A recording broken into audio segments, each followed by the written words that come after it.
Electron मुऑन्स, ठीक है। और इसी के साथ हमारे पास है यहाँ पे न्यूट्रिनोज। ये सब है चार्ज्ड विद हाफ स्पिन्स। आपको याद है कि इन दोनों के बीच में अंतर क्या था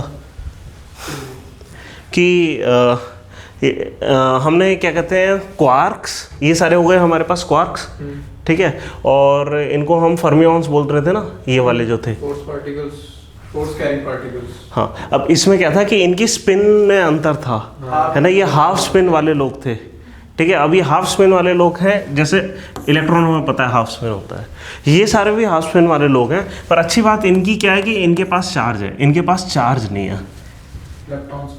हाँ, इनको क्या कहते हैं, जिनके पास चार्ज नहीं होता इनको हम क्या कहते हैं, न्यूट्रिनो। सुना है न्यूट्रिनो? इंडिया में एक इसकी न्यूट्रिनो लैब बन रही है। इनफैक्ट मैं कल शायद लिखवाना भूल गया था ना न्यूट्रिनो की लैब। करंट अफेयर है, इसको नोट कर लो।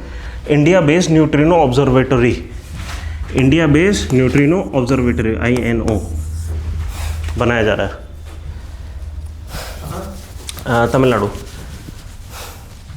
Tamil Nadu Theni district. Observatory India based neutrino observatory. NEU है? नहीं, इंडिया बेस्ड INO होगा। ओह अच्छा, NEU, हाँ neutrino, okay. Theni district, Theni THENI, खेनी नहीं थेनी, हाँ THENI Theni. West Bodi hills के नीचे बना रहे हैं ये। West Bodi hills, Bodi BODI Bodi. हम करना है, अब देखो इनकी प्रॉपर्टी समझो, ठीक है। हाफ स्पिन है, चार्ज कितना है 0।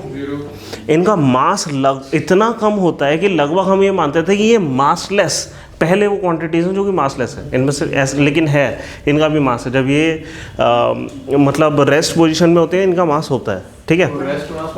रेस्ट मास वाला कॉन्सेप्ट आएगा, ठीक है। अब इनके पास मास नहीं है, मतलब ग्रेविटेशनल फोर्स से इंटरेक्ट नहीं करेंगे, इलेक्ट्रोमैग्नेटिक फोर्स के साथ इंटरेक्ट नहीं करेंगे क्योंकि चार्ज नहीं है। स्ट्रॉन्ग न्यूक्लियर फोर्स ये दिखाते नहीं क्योंकि स्ट्रॉन्ग न्यूक्लियर फोर्स वाले हैं क्वार्क, जो कि न्यूक्लियॉन्स बना रहे हैं। तो ये किसी वजह से इलेक्ट्रॉन्स नहीं बन सकते, मतलब किसी जैसे वो क्या था, एक्चुअली बन जाते हैं न्यूट्रॉन्स जो फोटोन वो करते हैं। हाँ, ऐसा होता है कि ये ना वो क्या कहते हैं फोटॉन्स वगैरह के साथ इंटरेक्शन करके कुछ अपना नेचर चेंज कर लेते हैं, ये पॉसिबल होता है।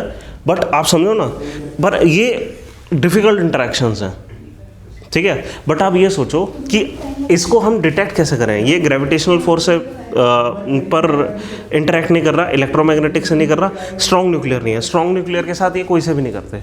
हम इनको सिर्फ वीक न्यूक्लियर फोर्स से डिटेक्ट कर सकते हैं, लेकिन वीक न्यूक्लियर फोर्स बहुत ज़्यादा शॉर्ट रेंज होती है, ठीक न्यूक्लियस तक ही लगती है, उससे आगे लगती नहीं।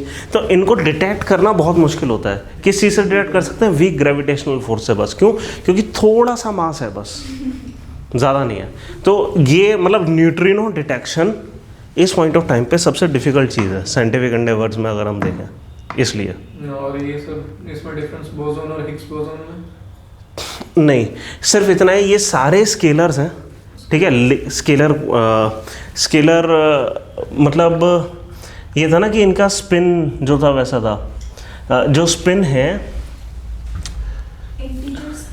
हाँ नहीं, इन सब के इंटीजर स्पिन है। एक सेकंड रुको, इनको हम स्केलर क्यों बोलते थे? स्पिन 1 है, चार्ज हाफ इंटीजर स्पिन था उसका, हाँ हाफ इंटीजर स्पिन तो ठीक है, हाँ बिल्कुल, ये सारे इंटीजर स्पिन है ना, ठीक है। ये इंटीजर स्पिन है, तो क्या डायरेक्टेड नहीं होते, मतलब डायरेक्शन वाली क्वांटिटीज़ नहीं होती, इसलिए इनको वेक्टर बोसॉन्स कहते हैं, ठीक है। जो भी है, इन सब की इंटीजर स्पिन्स हैं, ठीक है, इन सब के हाफ इंटीजर स्पिन्स हैं। गॉड पार्टिकल भी कहते हैं? नहीं, हिग्स बोसॉन को कहते हैं क्योंकि ये समझा जाता था इनिशियली कि जो मास आता है वो इसकी वजह से आता है। हाँ बोल सकते थे, बट मतलब ऐसा समझो ना, हमें क्या मिला कि यहाँ पे इन सब की स्पिन क्या मिली, हाफ। इन सब की कितनी मिली, इंटीजर्स में है ना, इसकी मिली 0। सिर्फ एक पार्टिकल ऐसा पॉसिबल है जिसकी 0 इंटीजर स्पिन हो। तो सर इसका नाम आप बोसोन क्यों लगाते हैं अगर ये कोई बोसोन नहीं है? क्योंकि ये बोस आइंस्टाइन स्टैटिस्टिक्स को फॉलो कर रहा है, फॉलो कर रहे हैं। समझ रहे हो, है ना। हम वो सारी चीज़ें जो कि क्या कहते हैं, ये फर्मी वाला स्टैटिस्टिक्स कौन सी थी, डायरेक्ट फर्मी डायरेक्ट स्टैटिस्टिक्स, और फिर उसके बोसोन हाँ। तो फर्मी डायरेक्ट वाली स्टैट्स को जो फॉलो कर रहे हैं वो ये हो गए क्वार्क्स एंड लेप्टॉन्स, है ना। इनको हम कह रहे हैं फर्मियंस, ठीक है। ये हो गए लेप्टॉन्स, वो हो गए क्वार्क्स, ठीक है। और ये क्या हो गए हमारे बोसॉन्स, जो बोस आइंस्टाइन स्टैटिस्टिक्स को फॉलो कर रहे हैं वो ये हो गए, ठीक है। क्या अंतर है बस स्पिन का। मैं तो यूट्यूब वीडियोस देख रहा था, टेक टॉक्स की, मैं तो घूम गया। पता नहीं कौन सा साइंटिफिक तरीके से बता रखा था, समझ नहीं आया मुझे। एक पता है क्या है, एक और प्रॉब्लम है ना इस पॉइंट ऑफ टाइम पे हमारी साइंटिफिक कम्युनिटी की, जो कम्युनिकेशन है ना बहुत कॉम्प्लेक्स है। साइंटिफिक पेपर कोई फॉलो ही नहीं कर पाता। जब कोई फॉलो नहीं कर पाएगा तो नया कोई बंदा क्यों साइंस फॉलो करेगा, है ना। मतलब बहुत ज़्यादा रिस्ट्रिक्शंस लग रखे हैं एक तरीके से, हैं। आप कर पाओगे फॉलो? आप क्लास को फॉलो करो, साइंटिफिक पेपर नहीं, साइंटिफिक पेपर को हम जैसे लोग फॉलो नहीं कर पा रहे ना। अगर ज़्यादा कम्युनिटी फॉलो नहीं करेगी तो फिर नए थॉट्स कहाँ से आएंगे, समझ रहे हो। सिमिलर वे में समझाना पड़ेगा। हाँ, मतलब ऐसा है कि एंट्री बैरियर है बहुत ज़्यादा साइंस में फिलहाल। एंट्री बैरियर, एंट्री या इंटरप्रेशन? एंट्री बैरियर ही हो गया ना, इंटरप्रिटेशन बैरियर। अगर आपको ऐसा हो गया कि भाई देखो लीगल टर्म्स जो हैं, अगर जितने भी लीगल वाले लोग हैं वो क्या करना शुरू कर दें कि जो लीगल टर्म्स हैं उसी में ही बात करना शुरू कर दें, आपके लिए लॉ एंट्री बैरियर हो जाएगा, आप कोर्ट को एंटर नहीं कर पाओगे, है ना। तो साइंस में एंट्री बैरियर है इस सेंस में, है। अब भी नहीं कर पाते हैं, हाँ। अच्छा अच्छा, हाँ, ये न्यूट्रिनो ऑब्जर्वेटरी के बारे में एक दो चीज़ें और लिख लो। यहाँ पे ना एक आयरन कैलोरीमीटर आईकैल डिटेक्टर है, एक ICAL detector, iron calorimeter, ICAL, iron calorimeter. Calorimeter मतलब एनर्जी डिटेक्शन, एनर्जी डिटेक्शन, है ना। अगर ये न्यूट्रिनो, चलो ठीक है कि इसको डिटेक्ट नहीं कर सकते, इसके पास मास बहुत कम है, चार्ज है ही नहीं, है ना।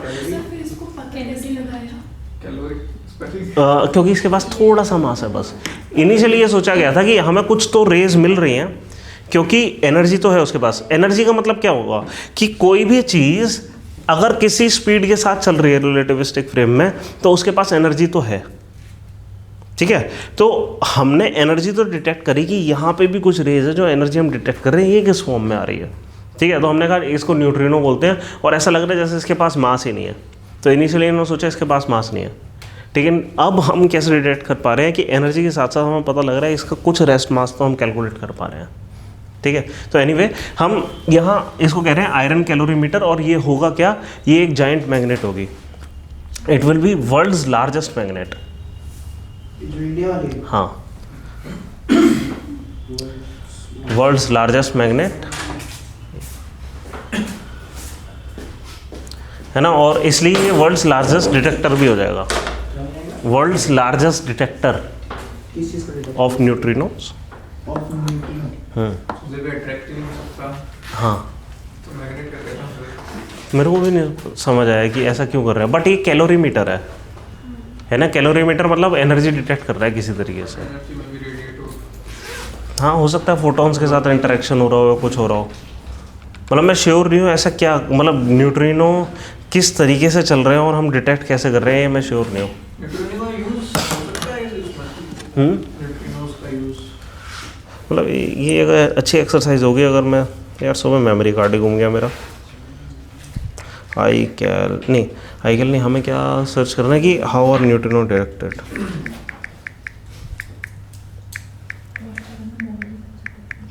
आप क्या सवाल पूछ रहे थे वैसे? Uses of neutrinos. यूजेस तो अभी एक बार को भूल जाते हैं, हमें तो बहुत टाइम तक रिलेटिविटी का यूज़ नहीं पता था। अभी हमारा मेन फोकस नोबेल प्राइज पे है। नहीं, अभी हमारा मेन फोकस ये है कि जो फ्यूचर की रिसर्च मतलब फ्यूचर की डेवलपमेंट है ना साइंस की, वो यहाँ पर हो, बस इतना ही है। तो कुछ बोल तो होगा ना सर। हाँ, क्योंकि इसमें अराउंड 30 यूनिवर्सिटीज़ भी इनरोल्ड हैं, प्राइवेट एंड पब्लिक यूनिवर्सिटी मिला के, इंडिया की सिर्फ, है ना। तो हम क्या कर रहे हैं कि यहाँ पे जो भी साइंस होगी वो एक्चुअली क्या है कि हमारे फिर जो मतलब साइंस के स्कूल्स हैं वो बेटर होंगे ना। एक तो यही है, मतलब ऐसा पता है क्या होता है कि किसी भी इस चीज़ को एग्जांपल बनाकर यूपीएससी में पूछा जा सकता है कि भाई हमारे यहाँ पहली बार हो रहा है और दुनिया का सबसे बड़ा हो रहा है, इसे क्या एडवांटेज हो सकते हैं। अब एडवांटेज कहीं नहीं लिखे, है ना, ये आपको समझना पड़ेगा कि इसमें है क्या। ये जो मैं आपको नोट्स दूंगा ना उसमें ये लिखा होगा कि department of atomic energy, department of science tech मिल के ये काम कर रहे हैं, कई सारे एजुकेशनल इंस्टीट्यूट में पार्टनर कर रहे हैं। तो अब जब ये पॉइंट आप एक बार जहन में बैठ जाएंगे ना, तो उसके बाद सोचो कि इसका एडवांटेज क्या हो सकते हैं। कि हमारे जो प्रोफेसर हैं बैठ के रिसर्च पेपर लिखेंगे, उनका जो कैलिबर है वो बढ़ेगा, वो आगे जो पढ़ा रहे होंगे वो और बेटर होगा, है ना। मतलब हमारी यूनिवर्सिटीज़ की रैंकिंग ऊपर जाएगी, इंजीनियर्स को जॉब मिल जाएगी। इंजीनियर्स को जॉब नहीं, इंजीनियर्स का जॉब का तो पता नहीं, बट ये है हाँ यहाँ पे तो एम्प्लॉयमेंट मिल ही रही है। अच्छा एक और चीज़, हाँ जो भी है, मतलब ये सारे पॉइंट तैयार रखो, बढ़ जाएगा। हाँ दिमाग में तैयार रखो। सिलेबस तो क्या ही बढ़ेगा, न्यूट्रिनो ही तो है वो। अभी न्यूट्रिनो छोड़ो, स्टैंडर्ड मॉडल किताबों में नहीं है, ये तो कहाँ से आ जाएगा। धीरे-धीरे सिलेबस तो नहीं बढ़ा रहे, बल्कि आई थिंक थोड़ा सा बढ़ा देना चाहिए, ये तो आ जाना चाहिए। रेट तो होना चाहिए थोड़ा। रिसर्च पेपर बढ़ जाएंगे, आईपीआर बढ़ जाएंगे। हाँ आईपीआर बढ़ जाएगा, हमारे पास इंटेलेक्चुअल प्रॉपर्टी। एक और चीज़ है ना, हम मान लो इसको कुछ डिटेक्ट कर रहे हैं और हमें कुछ क्लू मिला कि इसको डिटेक्ट करने के लिए ये और करना है, और उसको बनाने के लिए हो सकता है हम नई टेक्नोलॉजी ईजाद कर दें। गवर्नमेंट प्रोजेक्ट का एक गवर्नमेंट हाँ गवर्नमेंट द्वारा बैक्ड है, मतलब funding department of atomic energy और department of science and take.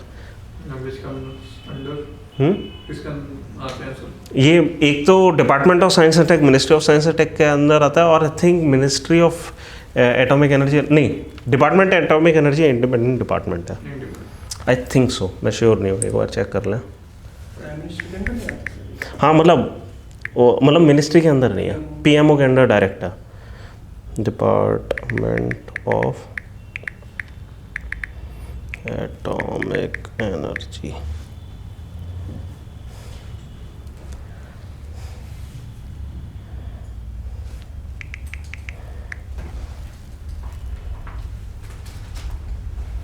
Prime minister direct charge है under prime minister. Homi Bhabha के अंडर बनाया था, जवाहरलाल नेहरू ने सीधा अपने अंडर रखा था, तब से वैसे ही मेंटेन्ड है। ठीक है, बस यही है आजकल। ये न्यूज़ में क्यों आया था? अच्छा हाँ, एक और चीज़ कि ये जो डिटेक्टर है ये वहाँ पे कोई केव है, उस केव को और डीप हम ले जाएंगे और 1200 मीटर डीप ग्राउंड के, मतलब एक 1.2 किलोमीटर डीप, एक बहुत डीप टनल है, उसके बाद हम ये बना रहे हैं। हम ऐसा क्यों बना रहे हैं? क्योंकि देखो क्या होता है कि जो बहुत ज़्यादा एनर्जेटिक पार्टिकल है ना, वो कभी कभी इसको मतलब पार कर देते हैं, मतलब मैटर को पार कर देते हैं। जैसे फोटॉन्स है ना, ये पॉसिबल है कि आप अगर आंख बंद करो, ठीक है, तो भी फ्लैशेस दिखाई दें। ठीक है, ऐसा कहते हैं कि न्यूक्लियर ब्लास्ट जब होता है, आप आंख बंद कर देंगे तो भी आपको फ्लैश दिखाई देगा, आप ब्लाइंड हो जाएंगे एक बार को। क्यों? क्योंकि वो हाई एनर्जी फोटॉन्स है जो कि सब कुछ पार करके, आप कोई भी कवर लगाकर रोक नहीं सकते हो। आपके सर के पीछे से हो सकता है रेटिना को स्टिमुलेट कर दें, ठीक है, तो आपको फ्लैश दिखाई देगी। ऐसा ही इनका कुछ है कि क्या कि बहुत हाई एनर्जी अगर फोटोन आ रहे हैं, हमने रेडिएशन देखी थी, गामा रेडिएशन अगर हाई एनर्जी वाली आ रही है, वो ये पॉसिबल है कि अर्थ की बहुत बड़ी लेयर को पार करके नीचे तक पहुंच रही हो। ठीक है, तो हम क्या कर रहे हैं, ज़्यादातर चीज़ों को ब्लॉक कर रहे हैं। बट न्यूट्रिनो क्या है, किसी चीज़ के साथ इंटरेक्ट ही नहीं करते। फोटोन ज़्यादातर ऊपर रुक जाएंगे, ये तो न्यूक्लियॉन्स तो नीचे आ ही नहीं पाएंगे, इलेक्ट्रॉन्स ज़्यादातर रुक जाएंगे, ठीक है, ज़्यादातर लेप्टॉन्स रुक जाएंगे। क्या नहीं रुकेंगे? Neutral leptons, neutrinos. ठीक है, इसको वैसे अगर आपको स्टैंडर्ड मॉडल की अगर फोटो खुली हुई है, मैं आपको बताता हूँ, हमने इसको इलेक्ट्रॉन, म्यूऑन और टाउ लिखा था, टाउन्स, है ना। इन्हीं को जब यहाँ पे लिखते हैं ना, तो लिखते हैं neutrino electron, neutrino muons, neutrino tauons. ठीक है, वो सेम ही चीज़ होती है, मास हल्का सा अंतर होता है, मास हल्का सा अंतर नहीं, मास ऑलमोस्ट जीरो के आसपास होता है, सेम ही चीज़ है बस। टाउन्स भी इलेक्ट्रॉन क्लाउड में मिलते हैं या अलग पार्टिकल्स हैं? मेरे को आइडिया नहीं है। सर एक और चीज़, उनके एंटी पार्टिकल भी होते हैं। हाँ नहीं, हाँ इनके एंटी पार्टिकल्स कुछ हाँ पॉसिबल है, लेकिन एंटी पार्टिकल एक मतलब और ज़्यादा हल्की सी अलग चीज़ है कि हम इसके मिक्सचर से भी कुछ हम बना सकते हैं, आप समझ रहे हो। अलग है, एग्जिस्ट करते हैं एक और चीज़, ये वो चीज़ है जो हमने डिटेक्ट करी है, ठीक है। एंटी पार्टिकल हमने थ्योरेटिकली पॉसिबल है, हमने कुछ बनाए भी हैं, ठीक है। एंटी प्रोटॉन वगैरह एंटी मैटर हमने बनाया हुआ है, ठीक है, लेकिन इस स्टैंडर्ड मॉडल ऑफ फिजिक्स से बाहर आता है वो। मतलब ऐसा मानो कि हमने यहाँ पे -1/3 था ना चार्ज, है ना, और यहाँ +2/3 था। अगर उल्टा करते हैं, क्या हम किसी तरीके से -2/3 +1/3 पॉसिबल है क्वार्क का? इनका स्पिन चेंज हो जाए, सब कुछ सेम हो, ठीक है, बस इनका चार्ज अपोजिट हो जाए। अब उनके मतलब उनको कंबाइन करके अगर हम कुछ बना पाएंगे तो वो एंटी मैटर हो गया, है ना, एंटी प्रोटॉन हो जाएगा, एंटी न्यूट्रॉन हो जाएगा, समझ, सारी प्रॉपर्टीज अपोजिट हो जाएंगी। नहीं करते क्यों है की बात नहीं है, पॉइंट ये क्या ये पॉसिबल है। अच्छा पॉसिबल, ये पॉसिबल है और नहीं और बनाया जा चुका है, ठीक है। अब वो ना अभी हम जब देखेंगे ना स्पेस टेक्नोलॉजीज, उसमें देखेंगे big bang, origin of universe, वहाँ पे देखेंगे एंटी मैटर वगैरह, ठीक है। चलो आज हम कर रहे हैं क्या, न्यूक्लियर टेक्नोलॉजीज, ठीक है, फिशन एंड फ्यूजन, ओके। हमने एनर्जी मास इक्विवेलेंस कर लिया था, है ना, E=mc² हमने बता दिया था, है ना। बाइंडिंग एनर्जी हमने लिख दी थी, बाइंडिंग एनर्जी यहाँ पर आ गई थी, है ना। और हमारा मेन काम क्या है कि हमें यहाँ पे जो बाइंडिंग एनर्जी है वो रिलीज होगी अगर हम स्टेबिलिटी की तरफ पहुँच जाएंगे। हम ये काम करना चाह रहे हैं और दो तरीके से कर पा रहे हैं, क्या, एक फिशन से और एक फ्यूजन से। हमने कल कहाँ पर रोका था ये,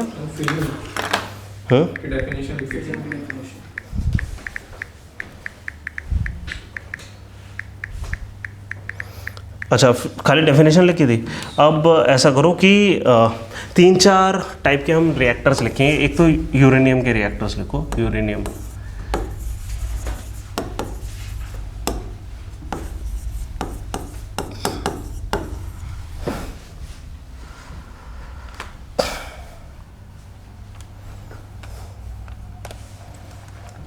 ठीक है। एक है सबसे पहले प्रेशराइज्ड वाटर रिएक्टर्स,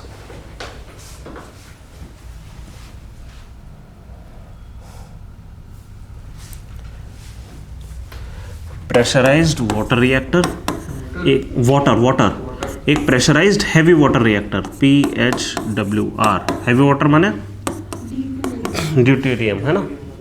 अब होता क्या है कि हम, अच्छा एक बार ना पहले मैं डायग्राम बनाता हूँ। एनरिचमेंट का तो आपको सिवा वो सारी चीज़ें समझ आई थी, चलो नए इस पे चलते हैं कि ये रिएक्टर्स चलते कैसे हैं। एक सेकेंड, हमने यहाँ पे भी तो ये डायग्राम बनाया, हाँ ठीक है ना, यही है डायग्राम, ठीक है। एक रिएक्टर का डायग्राम क्या होता है कि ऊपर से लंबी लंबी ट्यूब्स, आपने चेरनोबिल की फ़ोटो देखी है बाहर से, वो मतलब रिएक्टर चेम्बर की, नहीं देखी, हाँ, उसके ऊपर स्टील की खूब सारी प्लेट्स रखी होती हैं हैवी, देखा कैसा।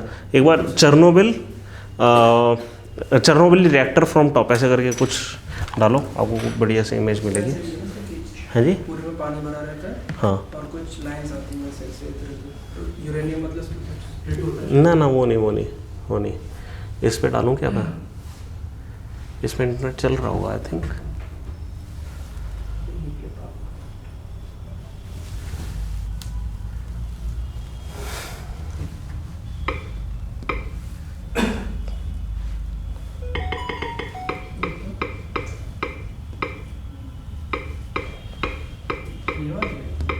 एक सेकेंड,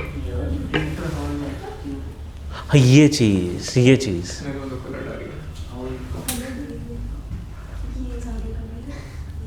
ये वाली जो रिएक्शन, ये वाली जो फोटो है ना, इसकी हम बात कर रहे हैं, या ये है जी, हाँ ये बॉक्सेस है, ठीक है। अब मैं आपको एक चीज़ बता रहा हूँ, यहाँ पे कई सारी रॉड्स हैं, इनमें से कुछ है फ्यूल रॉड्स, कुछ है मॉडरेटर रॉड्स, ठीक है। ये कई सारी रॉड्स डलती हैं। अब देखो होता क्या है, रिएक्शन चलता कैसे है कि, हाँ यहाँ पर आना है हमें, है जी। इसमें कलर से डिनोट किया है शायद, फ्यूल जैसे कोई ग्रीन, रेड है, येलो है। हाँ ऐसा, ठीक है, तो है नहीं नहीं सेंट्रीफ्यूज नहीं है, एनरिचमेंट बाहर हो चुका है। एक बार एनरिच हो गया, उन रॉड्स को, फ्यूल रॉड्स को उठाकर हम ऊपर से नीचे डाल देते हैं। ठीक है, अब क्या है कि कुछ में फ्यूल है, कुछ में मॉडरेटर है। ठीक है, मैं चलो बढ़िया है, पीले से हम मान लेते हैं कि मॉडरेटर है। ठीक है, मॉडरेटर कैसे, क्या क्या हम डाल सकते हैं, जैसे जेनॉन डाल सकते हैं, कुछ डाल सकते हैं, है ना, जो रिएक्शन को मॉडरेट करे। अब देखो रिएक्शन होता कैसा है कि हाँ मतलब रोके, स्लो डाउन करे, है ना। We don't want the chain reaction to continue uncontrollably, है ना, दैट्स वाई। तो हम करेंगे क्या कि U235 है, ठीक है, ये रिएक्ट करेगा, ये क्या करेगा, एक्चुअली एक स्लो मूविंग न्यूट्रॉन को एब्जॉर्ब करता है, इसका न्यूक्लियस हो जाता है अनस्टेबल, फिर ये आगे टूटता है। ठीक है, तो ये रिएक्शन कब हो रहा है, और जब ये टूटता है जो भी हमें प्रोडक्ट मिल रहे हैं प्लस 2 से 3 न्यूट्रॉन्स और मिल रहे हैं, 2 से 3 स्लो मूविंग न्यूट्रॉन्स। ठीक है, तो ये चेन रिएक्शन होता है। हर रिएक्शन में आपको 2 से 3 न्यूट्रॉन मिल रहे हैं, फिर वो 2-3 को अनस्टेबलाइज करेंगे, वो आगे चेन रिएक्शन बढ़ता जाएगा। अगर आपको इस रेट ऑफ रिएक्शन को कंट्रोल करना है तो क्या करना है, एक्स्ट्रा न्यूट्रॉन्स को एब्जॉर्ब कर लें हम, है ना। तो हम क्या करते हैं कि यहाँ पे हम मॉडरेटर्स लगाते हैं। ठीक है, अब one good thing about water is a moderator, it can absorb neutrons. ठीक है, तो हम या तो हैवी वाटर रिएक्टर यूज़ करते हैं या प्रेशराइज हैवी वाटर यूज़ करते हैं, और प्रेशराइज या तो वाटर यूज़ करते हैं या हैवी वाटर यूज़ करते हैं, और इन सबको हम प्रेशराइज कर सकते हैं। ठीक है, और प्रेशराइज का मतलब क्या है कि देखो क्या है कि ये जो भी रिएक्शन हो रहे हैं, ये लार्ज अमाउंट ऑफ एनर्जी दे रहे हैं। ठीक है, इनमें जहाँ पे भी हम या तो चलो जेनॉन वगैरह हम यूज़ करेंगे, ये सब पॉसिबल है। यहाँ जहाँ पे भी हम मतलब वाटर की पाइप्स जो हम डालेंगे, है ना, ये बॉइल्ड वाटर होगा ऑलमोस्ट। इसी सेम वाटर को हम क्या कर सकते हैं, एक स्टीम टरबाइन पे ले जाकर वहाँ पे हम इससे इलेक्ट्रिसिटी डिराइव कर सकते हैं। हम करते क्या है, प्रिंसिपल हमारा अभी भी सेम है। हम क्या है कि एक फर्नेस क्रिएट कर रहे हैं, वहाँ से पानी को गर्म कर रहे हैं, गर्म पानी को बॉइलिंग वाटर को उठाकर ले जा रहे हैं, और ये प्रेशराइज्ड वाटर है। ठीक है, इतना प्रेशर है कि हमने फोर्सफुली, जिसको गैस होना चाहिए था, स्टीम होना चाहिए था, उसको वाटर बना रखा है, क्योंकि स्टीम बनाते ही वो न्यूट्रॉन को एब्जॉर्ब करना बंद कर देता है। ठीक है, इसको पहले मतलब कैपिलरी ट्यूब्स वगैरह की मदद से जो कुछ भी है, हम इसको पहले स्टीम में कन्वर्ट करेंगे, उस स्टीम से टरबाइन चलाएंगे। गर्म हम नहीं कर रहे हैं, गर्म होगा, एनर्जी से हो जाता होगा, है ना। तो इस पानी को हमने डाइवर्ट करा, स्टीम बनाई, उससे मतलब एनर्जी ले ली, उसको ठंडा करा, उसको वापस साइकिल में डाल दिया। तो सर जहाँ पे यूरेनियम को रिएक्शन चल रही है, वो चीज़ किससे बनी होती है? हाँ, ये जो है ना, ये कंक्रीट होती है प्रॉपर, लो एक कंटेनर होगा, ये कंटेनर है। कंक्रीट होगा, जो ये स्टील के ऐसे दिख रहे हैं पूरे बक्से से, ये क्या चीज़ है? नहीं, ये तो आई थिंक टाइटेनियम की रॉड्स बनी होती हैं, या टाइटेनियम होगी या स्टील होगी, कुछ भी हो, मतलब मेरे को नहीं पता एग्जैक्टली क्या मटेरियल है जिसके अंदर ये डाल रहे हैं यूरेनियम को, है ना। बट ये इन रॉड्स की तरह जा रहा है, समझ रहे हैं। और ज़्यादातर रिएक्टर इसी तरीके से बन रहे हैं। बेसिक प्रिंसिपल यही है कि आप रॉड्स में कुछ कुछ डालें। क्यों रॉड्स में क्यों कुछ कुछ डालें? क्योंकि आपके पास ना एक आर्टिफिशियल और तरीका है इस पूरे रिएक्शन को कंट्रोल करने का। क्या कि आप फ्यूल रॉड ही निकाल लो बाहर, है ना। तो क्या कि अंदर अमाउंट ऑफ यूरेनियम ही कम हो गया, उससे भी आप कंट्रोल कर सकते हैं रिएक्शन। तो इन रॉड्स के अंदर रिएक्शन चल रहा है, इन रॉड्स के अंदर रिएक्शन चल रहा है, ये ठीक है। पूरी हाँ, और अगर ये किसी वजह से हद से ज़्यादा गर्म हो जाती हैं, मान लो क्या हो गया कि यहाँ पे फ्यूल लीकेज हो गया, फ्यूल लीकेज नहीं, ये जो प्रेशर के जो वाटर है, वाटर का जो प्रेशर है वो लीक हो गया किसी वजह से, तो क्या होगा कि अंदर बन जाएगी स्टीम। अगर स्टीम बन गई तो फिर ये अनकंट्रोलेबल थोड़ा सा होना शुरू हो जाएगा रिएक्शन, एक्स्ट्रा न्यूट्रॉन्स बचना शुरू हो जाएंगे, ठीक है। तो ये गलत साइकिल में फंस जाएगा पूरा रिएक्शन। तो वहाँ पे क्या होगा? वहीं नहीं, ब्लास्ट नहीं होगा, थोड़ा बहुत ब्लास्ट होगा। हुआ क्या कि इतनी ज़्यादा एनर्जी हो गई कि स्टीम बन गई। स्टीम की वजह से जो ये पूरा लिड है जिसके ऊपर फ्यूल रॉड्स डाली गई हैं, पूरी स्टील का वो सर्कल है वो उठ गया, वो मल्टीपल टन्स का था। उससे हुआ क्या, अंदर गई ऑक्सीजन। अब प्रॉब्लम ये थी कि वहाँ पे चेर्नोबिल में ये थी कि जो फ्यूल रॉड्स थी ना, उनकी जो टिप्स थी वो ग्रेफाइट की बनी हुई थी। ग्रेफाइट इज कार्बन, ठीक है। वो उसको क्या, वो एक्सेलरेटर का काम करते हैं ग्रेफाइट टिप्स, ठीक है, तो इसलिए उन्होंने बना रखी थी, मतलब कि अगर कभी मान लो स्लो होना शुरू हो गया रिएक्शन तो एक्सेलरेट करने के लिए ग्रेफाइट यूज़ होगा। अब हुआ क्या कि ग्रेफाइट क्या है, कार्बन, सुपर हीटेड कार्बन एकदम से ऑक्सीजन से रिएक्ट करेगा, क्या करेगा, CO2 ब्लास्ट करेगा, वो बॉम्ब हो गया। ठीक है, तो हुआ क्या कि पूरी लिड फिर खुल गई। जब लिड खुल गई तो अब जो यूरेनियम की रेडियो एक्टिविटी है वो बाहर आ गई।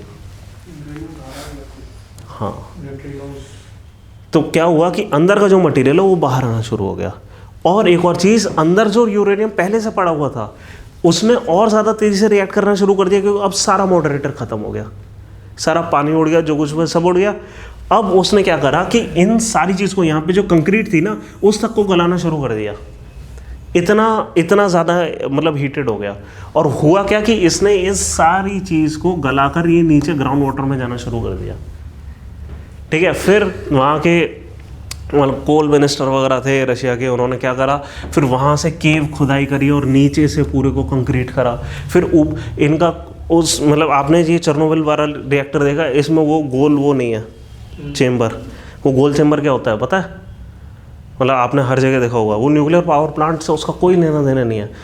ठीक है, उसको सिर्फ कॉफेगस कहते हैं बस। क्या, हाँ, वो क्या है, वो सिर्फ ये है कि हमने भाभा एटॉमिक प्लांट ने हमने तब बनाया, वो तो छोटा एटॉमिक प्लांट है। क्यों, वो सिर्फ इसलिए कि कभी ये रिएक्शन हो जाए। फुकुशिमा में भी है ना, फुकुशिमा में कभी ऐसा एक्सक्लूजन जोन क्यों नहीं बना जैसे चेर्नोबिल में बना है, क्योंकि वो सिर्फ इसलिए है कि अगर कभी यहाँ पे ये ऐसा एक्सीडेंट हो जाए तो कंक्रीट की इतनी मोटी लेयर हो कि इस सारी हीट को अंदर ही कंटेन कर ले, इस सारी रेडियो एक्टिविटी को अंदर कंटेन कर ले।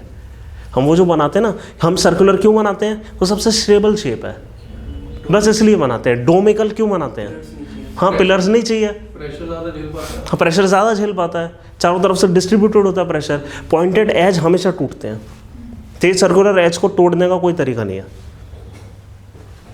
ठीक है, तो इस तरीके से हम पूरा ये मतलब रिएक्शन चेम्बर बनाते हैं। जापान में पहले से था, रशिया में पहले से नहीं था, तो इतना ज़्यादा मेहनत करके पहले नीचे से खोद के कंक्रीटिंग करी गई, फिर ऊपर से चेम्बर डाला गया, अब एक सेमी सर्कुलर डोम है उसके ऊपर आ गया है ना। ये कब होता है कि जब हम अज्यूम कर लें कि हमारे सेफ्टी स्टैंडर्ड इतने तगड़े कि वो कभी एक्सीडेंट होगा ही नहीं।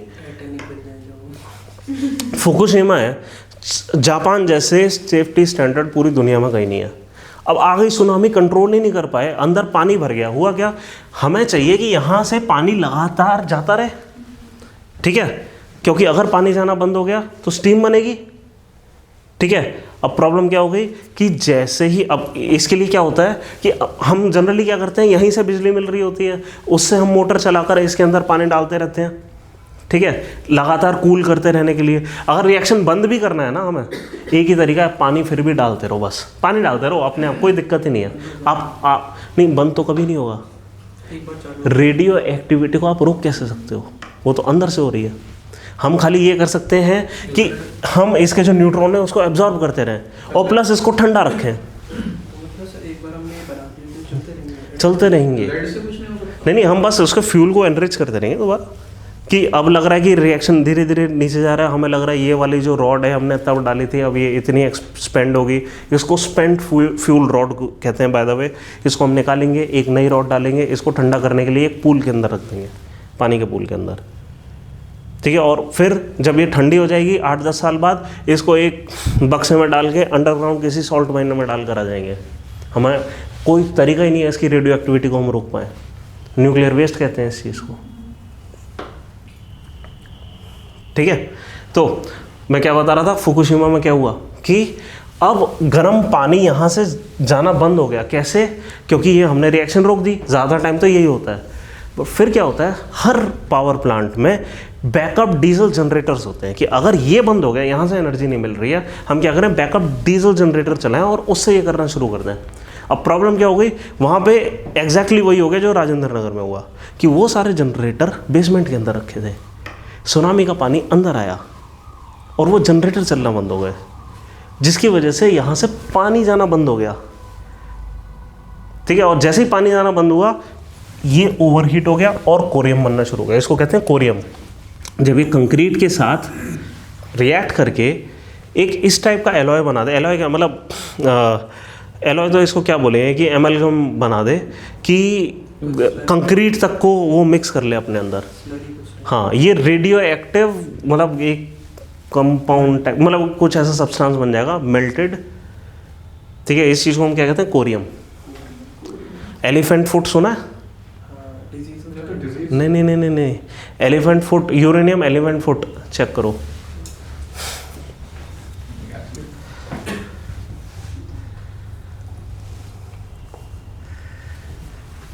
यूरेनियम यहाँ पे भी लिखते हैं।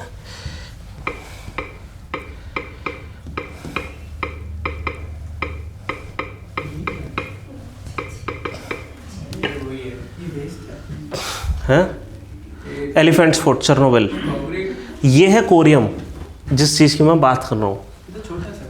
हैं ये ही है वो फ्यूल। ये क्या है? हैं नहीं, वो आदमी शायद किसी ने बनाया है। नहीं, वो आदमी किसी, ये जो चीज़ है ना, ये अब क्या है, ये क्या है कि इसने आई थिंक ऐसा हुआ था। अब ये जो कहाँ से आई ये इमेज, ये हमें नहीं पता। यहाँ पे कोई बंदा बैठा नहीं था एक्चुअली, ठीक है। वो लोग कह रहे थे ये घोस्ट था, लेकिन इसका साइंटिफिक एक्सप्लेनेशन जो लोगों ने दिया वो ये है कि यूरेनियम की रेडियो एक्टिविटी इतनी थी कि वो इस टाइप से एक्सपोज हो गई थी फिल्म कि उसके बाद भी वो लाइट लेती रही थी, शटर बंद होने के बाद भी। ठीक है, और क्या लाइट लेती रही थी कि ये जो बंदा इसके आसपास गया होगा इसको कैप्चर करने, वो खुद कुछ टाइम के लिए रेडियो एक्टिव हो गया होगा, स्टिमुलेटिंग हो गया होगा। तो खुद इतनी वो रेडियो एक्टिविटी दे रहा होगा कि उसके फोटॉन्स जाकर बंद स्क्रीन पे भी स्क्रीन के साथ टकराए। समझ रहे हो? और इस वजह से ये एक्स्ट्रा एक्सपोजर मिल गया। ये एक्चुअली था नहीं इसमें, है पता नहीं जो भी था। ये जो फिल्म का फोटोग्राफर है ना, उसके बारे में हमें ठीक से नहीं पता है। बट ये है कि एक बार जब ये नीचे कंक्रीटिंग वगैरह हो गई थी, उसके बाद कोई बंदा गया था इसकी फ़ोटोग्राफ लेने कि नीचे अब क्या है। तो उन्होंने देखा कि यूरेनियम रिएक्टर चेम्बर से रिएक्ट करके कंक्रीट के साथ मिलके अब नीचे आना शुरू हो गया ऐसे। और फिर उन्होंने जैसे ही देखा, फिर फोटोग्राफर समझ गया मैं थोड़ी देर और रहा तो यहीं मर जाऊंगा, बेहतर है बची हुई ज़िंदगी बाहर जिए। बंद करके सब चले गए एज इट इज़। हमें अंदर दोबारा कभी एलिफेंट फुट को कोई देखने नहीं गया। हाँ ठीक है, तो आपको ये फिशन एनर्जी आपको समझ आ गई है ना। ये है यूरेनियम बेस्ड। इसके अलावा भी हमारे पास कुछ चीज़ें होती हैं, और भी कई सारे होते हैं, जैसे लाइट वाटर रिएक्टर्स भी होते हैं। ठीक है, जिर्कोनियम एलॉय ट्यूब वगैरह यूज होते हैं, इतना इंपॉर्टेंट नहीं है हमारे। ठीक है, जो भी है, ये है यूरेनियम बेस्ड रिएक्टर्स। ठीक है, रिएक्शन कैसे चल रहा है, यूरेनियम 235 को हम रिएक्ट कराकर कुछ न्यूट्रॉन और एनर्जी निकाल रहे हैं, और ये इसको सस्टेन करने का काम कर रहा है। तो सर हम यूरेनियम पर रिएक्टर चला रहे हैं। हाँ ठीक है, हम एक और चला रहे हैं, उसके बारे में बात करेंगे। ये तो हो गया यूरेनियम बेस्ड। सेकंड लिखो। हाँ जी, थोरियम बनाने की कोशिश कर रहे हैं, वो तो अभी पॉसिबल ही नहीं हो रहा हमारे लिए। ये क्यों हुआ था कि जो फुकुशिमा के आसपास की जो फिशेस हैं, हाँ, हम उससे फिशेस नहीं लेंगे, चाइना ने बंद कर दिया था। हाँ, वो रेडियो एक्टिव हो गए होंगे ना, बस इसलिए। हाँ, क्योंकि वहाँ से रेडियो एक्टिविटी क्या है कि मतलब अल्फा गामा बीटा ये चीज़ निकल रही है। डीएनए को काफ़ी कुछ कर सकते हैं। ठीक है, अगर कुछ नहीं भी है कि अगर मान लो एक्स्ट्रा न्यूट्रॉन्स एब्जॉर्ब कर लिए उन फिशेस ने या कुछ एब्जॉर्ब कर लिया है, तो भी वो रेडियो एक्टिविटी कुछ, उनका भी कुछ हाफ लाइफ हो गया होगा ना, वो जो नया सब्सटेंस बना होगा, है ना। वो रेडियो एक्टिविटी भी हम, ऐसा है ना कि जैसे यहाँ पे जब चेर्नोबिल वाला डिज़ास्टर हुआ था, काफ़ी कुछ सीखने को मिला है। क्या रशिया ने तो ये काम करा कि उन्होंने कहा कि फायर लग गई है, तो इसको कंट्रोल करने के लिए फायर ब्रिगेड्स भेजी। ठीक है, और वो जो फायर फाइटर्स थे वो बैठ के कोर के अंदर यूँ पानी डाल रहे हैं, कोर के अंदर। उनमें से कई सारे मर गए थे फिर बाद में।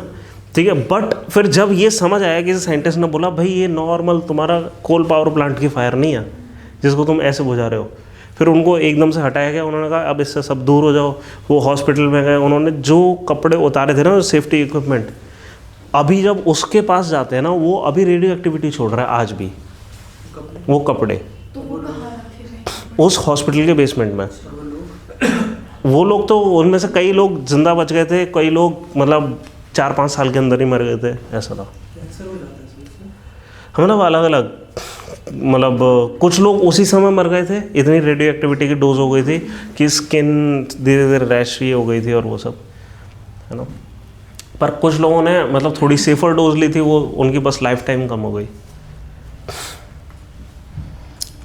सेफर डोज मतलब safer dose of radio activity, हम रेडियो एक्टिविटी की डोज की बात कर रहे हैं, इसको डोजेज में काउंट करा जाता है। ये हम मतलब कितने सीवर्ड्स ऑफ रेडियो एक्टिविटी आपने ले ली, ठीक है, उसकी एक टॉलरेंस लिमिट है, इससे ज़्यादा आप नहीं ले सकते, ठीक है। चलिए ठीक है, ये फर्स्ट स्टेज हो गया, ठीक है। इसमें हम करते क्या है, एनरिच्ड यूरेनियम होता है। अगर आपको ये इक्वेशन लिखना कि यहाँ पे यूरेनियम को लिखना एनरिच्ड यूरेनियम, ठीक है, 3 से 5% मैक्स, 3 से 5% का हम एनरिच्ड यूरेनियम लेते हैं।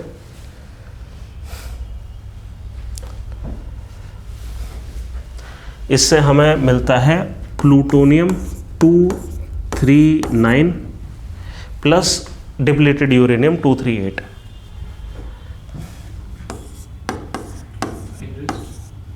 हाँ, यहाँ पे हम एनरिच्ड डालते हैं। अब एनरिच्ड का मतलब क्या है कि यहाँ पे यूरेनियम 235 पहले से भी है, U235 हमारे पास है, सॉरी 238 बहुत ज़्यादा है और हमने एनरिच करा 235 किया। अब 238 तो हम आपको मिल ही जाएगा, ये कन्वर्ट होकर कुछ प्लूटोनियम बन जाएगा। डिप्लीटेड का मतलब अब उसमें से 235 चला गया, ठीक है, 235 डिप्लीट हो गया। ये एनरिच्ड यूरेनियम है, एनरिच्ड यूरेनियम की जगह आपको जो यूरेनियम मिलेगा वो डिप्लीटेड यूरेनियम होगा, प्लस आपको मिलेगा कुछ प्लूटोनियम, ठीक है। ये चीज़ें होती है।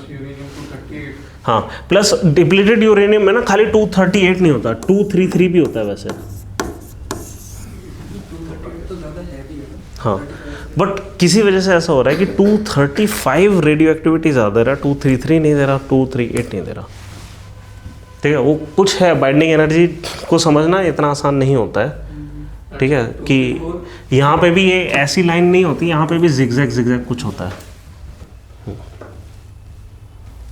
जी क्या कह रहे हैं? 234 भी होता है, मेरे को पता नहीं था, एक बार चेक करो।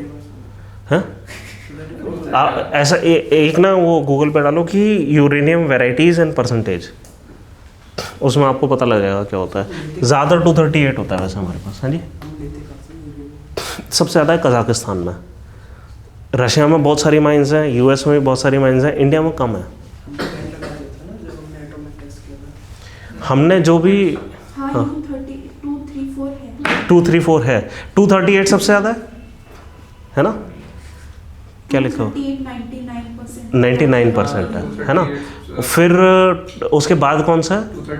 235 ही है, उसके बाद 234 दिखा रहा है इसमें। अच्छा 233 नहीं दिखा रहा, तो फिर मैं गलत बोल रहा हूँ, तो फिर ये 234 ही होगा, मेरे जहन में गलत है फिर ये। 234 makes up 0.0057%। या हो सकता है 233 रिएक्शन के बाद निकलता हो। 232, 233, 234, 5, हाँ 8। हाँ, तो 233 भी होगा। आई थिंक रिएक्शन के बाद 233 थोड़ा बहुत निकलता होगा। ये पूरी टेबल है विकिपीडिया पे। हाँ सही है। ट्रेस अमाउंट्स में और इन सब के प्रोडक्ट में आप देख रहे हो प्लूटोनियम निकल रहा है, 239 लिखा है मैंने, 238 लिखना चाहिए यहाँ पे मेरे को, क्योंकि मेरे को भी डाउट हो रहा था 238 से 238 ही आएगा, ठीक है। और बाकी सब जगह क्या मिल रहा है आपको? थोरियम, देख रहे हैं आप उसका एंड प्रोडक्ट, ठीक है। तो ये हो गया हमारा फर्स्ट स्टेज ऑफ रिएक्शन, ठीक है। फर्स्ट स्टेज इसलिए क्योंकि होमी भाभा ने क्या बोला, इसको फर्स्ट स्टेज की तरह मानो। हम यहाँ से सिर्फ एनर्जी नहीं लेंगे, हम यहाँ से प्लूटोनियम भी लेंगे। इन्होंने कहा जो एंड प्रोडक्ट है इसको हम स्पेंड फ्यूल रॉड मान के स्विमिंग पूल में नहीं डालेंगे। हम क्या करेंगे, स्विमिंग पूल में डालकर ठंडा करेंगे, लेकिन उसके बाद इसको फिर से हम सेंट्रीफ्यूज में डालेंगे, ठीक है, और इसको रीयूज़ करेंगे, है ना। वो आपने वो जोक सुना है कि हमारे यहाँ देश में क्या होता है कि पहले पतलून लेते हैं, उसको छोटा करके पहले निक्कर बनाते हैं, फिर कच्छा बनाते हैं, और फिर रुमाल बनाते हैं, पोछा बनाते हैं, तब छोड़ते हैं। तो ये वही काम करेंगे, ठीक है। पहले तो ये यूरेनियम ले लिया, उसको एनरिच करा, ये बनाया, यहाँ से प्लूटोनियम भी लेंगे, ठीक है। बाकी जो इसको हो सकता है फिर से एनरिच करें, फिर से डालें, ठीक है, इस प्लूटोनियम का यूटिलाइजेशन करेंगे। ठीक है, तो ठीक है, नेक्स्ट स्टेज ऑफ रिएक्शन लिखते हैं हम, सेकंड स्टेज। अब ये तो हमारा यूरेनियम बेस्ड रिएक्टर हो गया, फिर आते हैं हम प्लूटोनियम बेस्ड रिएक्टर पे।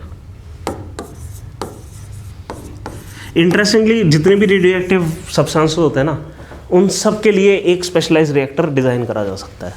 ठीक है, बस वो क्या है कि एनर्जी की इक्वेशन चेंज हो जाएगी। गाड़ियाँ नहीं चल सकती क्या?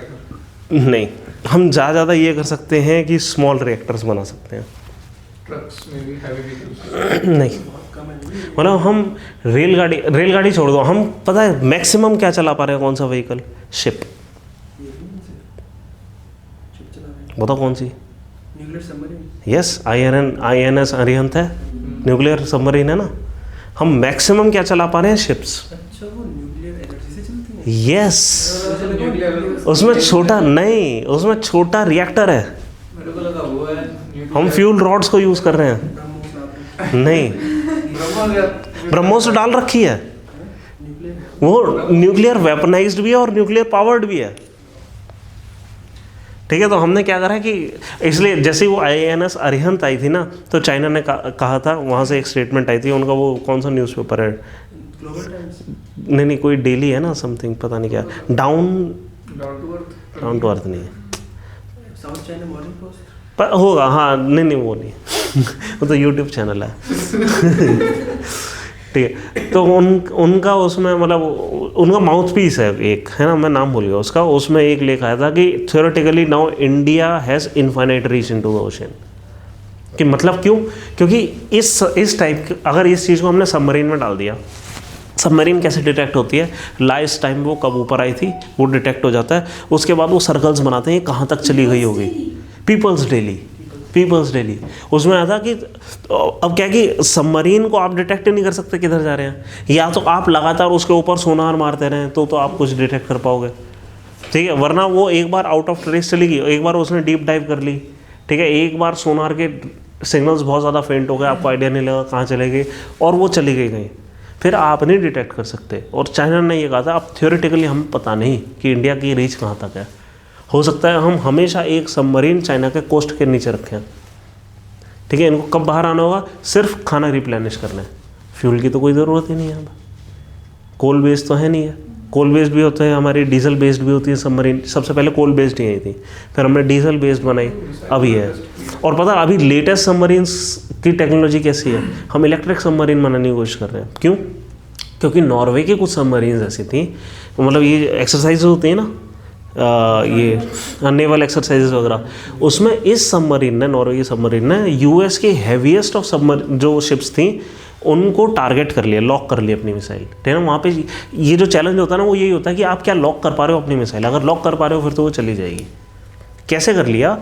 क्योंकि इलेक्ट्रिक सबमरीन्स बहुत कम पावर की होती हैं, ठीक है, धीरे चलेंगे, सब कुछ सारे डिसएडवांटेज हैं। बस एक प्रॉब्लम है, उनके इंजन की साउंड कोई सोनार नहीं पकड़ सकता।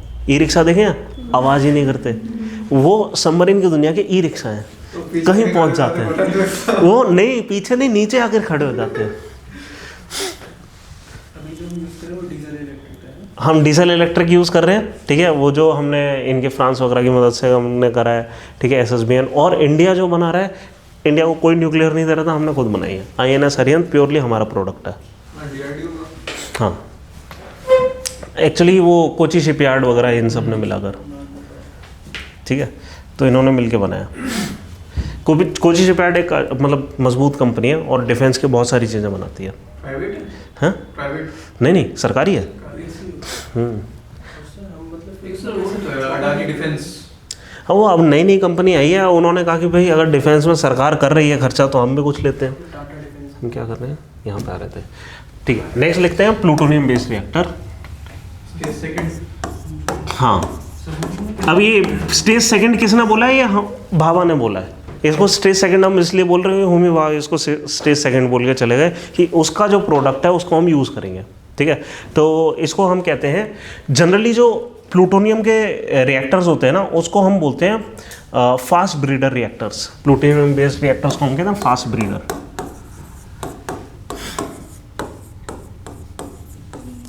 फास्ट ब्रीडर क्यों कहते हैं? क्योंकि पिछले वाले में आपने देखा था कि हमें न्यूट्रॉन्स किस टाइप के मिल रहे थे, स्लो मूविंग मिल रहे थे, यहाँ पे स्लो नहीं मिलते, यहाँ पे हमें फास्ट मूविंग न्यूट्रॉन्स मिलते हैं। इसको हम कहते हैं फास्ट ब्रीडर रिएक्टर। सर अभी ना एक्साइट करने के लिए क्या करते हैं? ये तो डीके हो रहे हाँ डीके हो रहे हैं वैसे, मैं मतलब खुद श्योर नहीं हूँ कि अगर हम खुद से कुछ स्टिमुलस देते होंगे, बट आई थिंक डीके हो रहे हैं, सिर्फ इतना काफ़ी है। खुद ही अपने स्टिमुलेशन कर लेते हैं, हमें तो उल्टा बस रोकना है, इसको सिर्फ कंट्रोल करना पूरी साइंस है। हीट तो ये देते रहेंगे, ठीक है। और खूब सारी हीट अगर हमें चाहिए तो फिर क्या है कि खूब सारे इसको इसके साथ, लेकिन हाँ, लेकिन क्योंकि एटॉमिक बॉम्ब में हम ट्रिगरिंग मैकेनिज्म रखते हैं। सर जब हम बॉम्ब बनाते होंगे 25% एनरिच करते हैं उसको, हाँ, तो बहुत ज़्यादा न्यूट्रॉन दे सकते हैं वो। ज़्यादा मॉडरेटर यूज़ करना पड़ता है। हाँ, तो अब हम क्या, हाँ उसमें फिर क्या करते हैं कि उस अब मॉडरेटर यूज़ कर दिया फिर तो वो रिएक्शन होगा नहीं, है ना। हम क्या करते हैं वहाँ पे न्यूट्रॉन के लिए कुछ करते हैं। आई थिंक न्यूट्रॉन गन का एक मैकेनिज्म होता है उसमें, हम कुछ सारे न्यूट्रॉन एक साथ छोड़ देते हैं। फील्ड से कुछ हो जाए, इलेक्ट्रोमैग्नेटिक फील्ड से। पता नहीं, मैंने देखा था इसका मैकेनिज्म, मैं भूल गया क्या था बॉम्ब का, बट सिर्फ ये ट्रिगर मैकेनिज्म एक छोटा सा होता है बस उसमें भी, ठीक है। चलो, इसमें जो हमें साइकिल मिलती है क्या है कि हम प्लूटोनियम यूज़ कर रहे हैं, Pu-239, हाँ Pu-239, पता नहीं अब 239 है या 238 क्यों आ रहा था, बट मेरे को क्योंकि मैंने ये जो उठाया है सीधे वेबसाइट से उठाया था, ठीक है। तो Pu-239 होगा, ठीक है। प्लस जो नेचुरल यूरेनियम हमें मिल रहा था, प्लस यूरेनियम 238, ये नेचुरल है। हाँ, रेडियो एक्टिव तो है ही है सारे, ठीक है। और इससे हमें मिल रहा है प्लूटोनियम 239 ही वापस। एक बार देख लो, मैं श्योर नहीं हूँ ये कहीं मैंने गलत तो नहीं लिखा, क्योंकि ये सेंस नहीं बना रही है ये बात।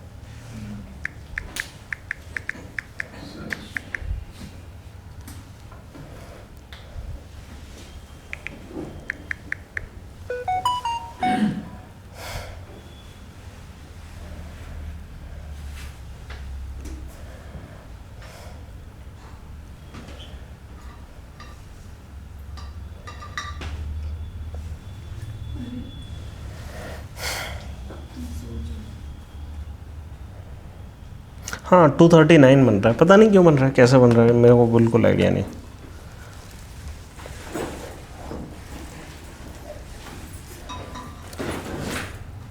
क्या ना, जो ये जो न्यूक्लियर रिएक्शन होती है ना, थोड़ी सी ट्रिकी होती है समझना, ठीक है। शायद मैंने पिछली बार भी जब मैं पढ़ रहा था ना, तब भी मेरे को यही प्रॉब्लम हो रही थी। क्या प्रॉब्लम ये हो रही है कि 238 से 239 कैसे बन रहा है, एक एक्स्ट्रा चीज़ कहाँ से आ रही है, समझ रहे हो। तो ये एक प्रॉब्लमेटिक चीज़ है, बाकी चलो नोट्स में ठीक ही लिखा है, ठीक है। ये मिलता है, प्लस हमें क्या मिलती है, एनर्जी, ठीक है। यहाँ से ये जो सेकेंड स्टेज के प्लांट हैं, ये इन्वेस्टमेंट के टर्म्स में उतना आपको नहीं देते।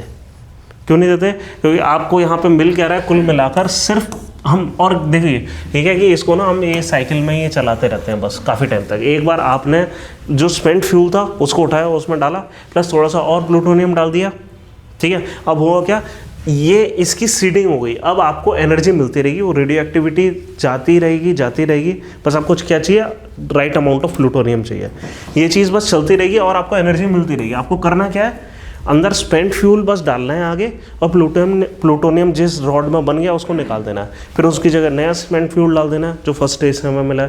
तो आपको मिल क्या रहा है, एंड प्रोडक्ट क्या है आपका, कि आपको प्लूटोनियम मिल रहा है, प्लस एनर्जी तो मिल ही रही है। यहाँ पे एनर्जी उतनी नहीं मिलेगी। आप इस प्लांट को क्यों चला रहे हैं, एनर्जी के लिए नहीं चला रहे हैं, हम प्लूटोनियम के लिए चला रहे हैं। ऑल्दो हमें एनर्जी मिलेगी, ये फिर भी हमें एनर्जी देगा ये प्लांट, ठीक है। क्या मिलेगा सर हमें, जब पूरा ये हो जाएगा, प्लूटोनियम वेस्ट कुछ नहीं, ये प्लूटोनियम वेस्ट है, ये दोबारा यूज हो जाएगा। अब इसको हम फिर से यूज़ करेंगे लाइफ टाइम। हम एक बार आपने ये चला दिया, आप जब तक इस रिएक्शन को बंद नहीं कर रहे हैं, आप स्पेंट फ्यूल डालते रहो, पुरानी रॉड्स निकालते रहो, और पुरानी रॉड्स में आपको प्लूटोनियम मिलता जाएगा। न्यूक्लियर वेस्ट का एक और चीज़, प्लूटोनियम बेस्ड बॉम्ब्स भी पॉसिबल है। हाँ वे तो कह रहा था, जब हाँ। वेस्ट बन जाते हैं तो उसे बॉम्ब से तो डाइवर्ट कर दो। नहीं, फिर हम इसको डाइवर्ट करेंगे, एक और प्लांट बनाते हैं, इसको लिखो thorium fuelled thorium fuelled breeder reactor.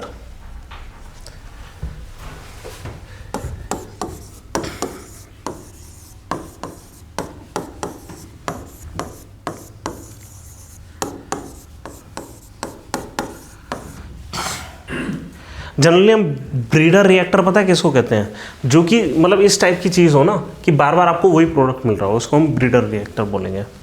ठीक है, जैसे हमने यूरेनियम में क्या करा, यहाँ पे ब्रीडिंग नहीं देखी, हमने क्या बोला, इसको फास्ट वाटर हैवी वाटर है ना, ये रिएक्टर बोला।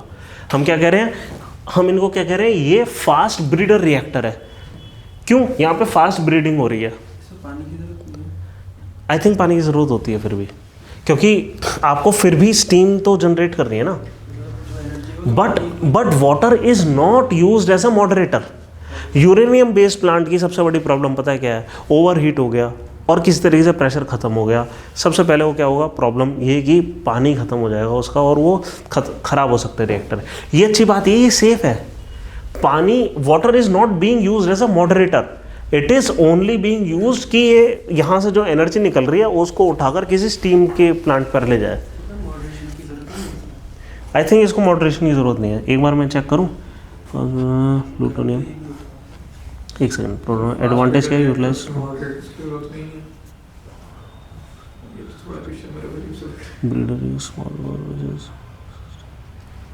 हाँ, they do not use moderator. ठीक है, इसके एडवांटेजेस में मैंने लिखा है, इसके कई सारे एडवांटेज लिखे हैं, बहुत सारी एडवांटेज हैं। इनफैक्ट एडवांटेज नोट ही कर लो यहाँ पर मैंने, क्योंकि अलग से अगर टॉपिक बना हुआ है एडवांटेज का, सेकेंड इसका है ना, तो ये इंपॉर्टेंट है। प्लूटोनियम वाली इसके एडवांटेज क्या, कि दे आर सेफर। ठीक है, why, because they don't use moderator. Safer because they don't use moderator. और मॉडरेटर क्यों नहीं यूज करते, सिंपल है कि यहाँ पे जो न्यूट्रॉन हमें मिल रहे हैं ना, स्लो मूविंग नहीं है। स्लो मूविंग न्यूट्रॉन की प्रॉब्लम क्या थी बताओ, जल्दी, क्यों, याद है मैंने क्वांटम टनलिंग बताई थी, और स्लो होगा तो और जल्दी अब्जॉर्ब होगा। ठीक है, ये फास्ट मूविंग न्यूट्रॉन्स दे रहे हैं। मतलब न्यूक्लियर अट्रैक्शन का कुछ फर्क नहीं पड़ेगा स्ट्रॉन्ग का। हाँ, ये क्या fast moving reaction, fast moving neutron है तो वो जल्दी निकल जा रहे हैं, उनका पार्ट डाइवर्ट नहीं होगा उसके तरफ। हाँ, तो इसलिए हमें अलग से मॉडरेटर की जरूरत नहीं है। तो वहाँ पे क्या है, water is not only being used as की एनर्जी हम उसको ट्रांसफर करते हैं, एनर्जी ट्रांसफर के लिए हम उसको मॉडरेटर की तरह भी यूज़ कर रहे हैं। यहाँ पे मॉडरेटर की हमें ज़रूरत ही नहीं है।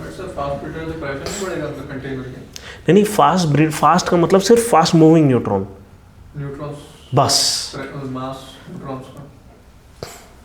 मतलब तो जैसे एयर कंटेनर के अंदर हम प्रेशर करते हैं तो एयर पार्टिकल्स उस कंटेनर की वॉल पे टकराते हैं। हाँ, न्यूट्रॉन्स भी इस कंटेनर की वॉल पे टकराएंगे, वहाँ पे एब्जॉर्ब हो जाएंगे। हमें with in the reaction chamber अलग से मॉडरेटर की ज़रूरत नहीं है ना, वो चारों तरफ छितरा जाएंगे, वहाँ पे कोने पे मॉडरेटर लगा दो। मतलब क्या है, अगर ये ऐसा हो गया ना, अनकंट्रोलेबल रन होना शुरू हो गया, तो भी न्यूट्रॉन जो निकलेंगे चारों तरफ जाएंगे, अंदर खुद एब्जॉर्ब नहीं होंगे इतना। ठीक है, बस उल्टा प्रॉब्लम यहाँ पर हो जाएगी कि अगर प्लूटोनियम के अमाउंट कम हो गया तो रिएक्शन रुक सकता है, तो हमें बस वो स्टॉक पाइल लगातार बस डालते रहना है ना। ये रुकने की प्रॉब्लम हो सकती है, चलते रह जाने की प्रॉब्लम नहीं होगी, न्यूक्लियर एक्सीडेंट नहीं होगा, एटलीस्ट अनकंट्रोलेबल नहीं होगा। ठीक है, तो सेफ हो गया। ठीक है, ईजी टू सस्टेन,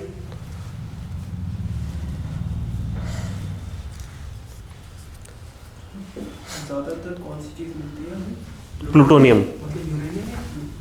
अच्छा, वैसे आई थिंक प्लूटोनियम है, इनफैक्ट सबसे ज़्यादा थोरियम ही है दुनिया में। ठीक है, उसका भी इतना बड़ा परसेंटेज हमारे पास है, 25%। ठीक है, ये हो गया। इनफैक्ट आई थिंक 20% चाइना के पास है। हाँ, तो जहाँ पे पॉपुलेशन है वहाँ पे थोरियम है। ठीक है, यूरेनियम का अलग है, जहाँ पे पॉपुलेशन नहीं है वहाँ यूरेनियम है। कजाकिस्तान में है, रशिया में है, हाँ, कनाडा में है, ठीक है, ऑस्ट्रेलिया में है। अंटार्कटिका में तो ज़्यादा पॉपुलेशन नहीं, उसमें देखा नहीं ना हमने नीचे, वहाँ पे हमारी ट्रीटीज हो रखी है, नीचे ऐसा नहीं करना है हमें, इसलिए ये ऐसे इंटरनेशनल एंटार्क्टिक ट्रीटी कहते हैं इसको। सर कब तक खत्म होगा?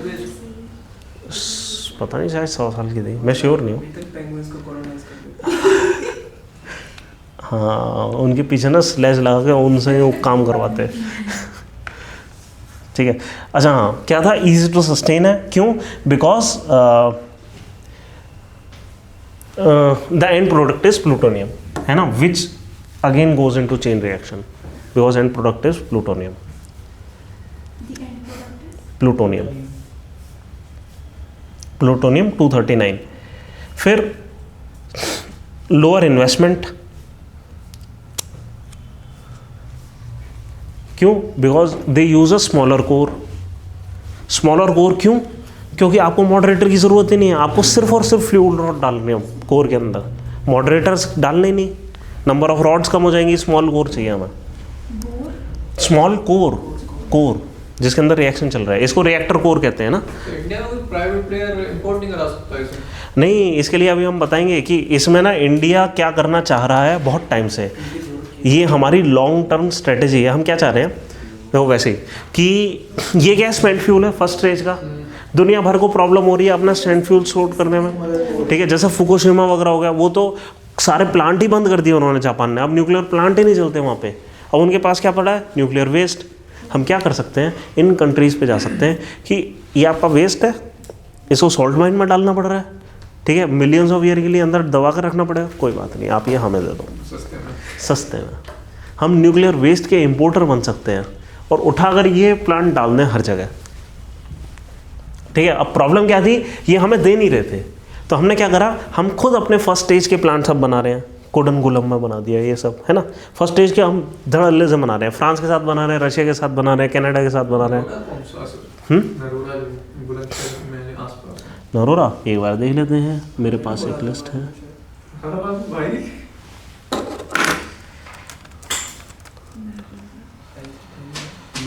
यार मैं श्योर नहीं हूँ, 60 किलोमीटर में कुछ नहीं है। अच्छा मैं श्योर नहीं हूँ उस पर ना, अभी रिसेंटली काम नहीं हो रहा है। मेरे पास जो लिखे हुए हैं ना, मैंने लिखे हुए हैं कुडनकुलम, वहाँ पे 6 पहले से हैं फर्स्ट स्टेज वाले, 6 और हम बना रहे हैं। गोरखपुर हरियाणा वाला, वहाँ पे 2 यूनिट्स हैं।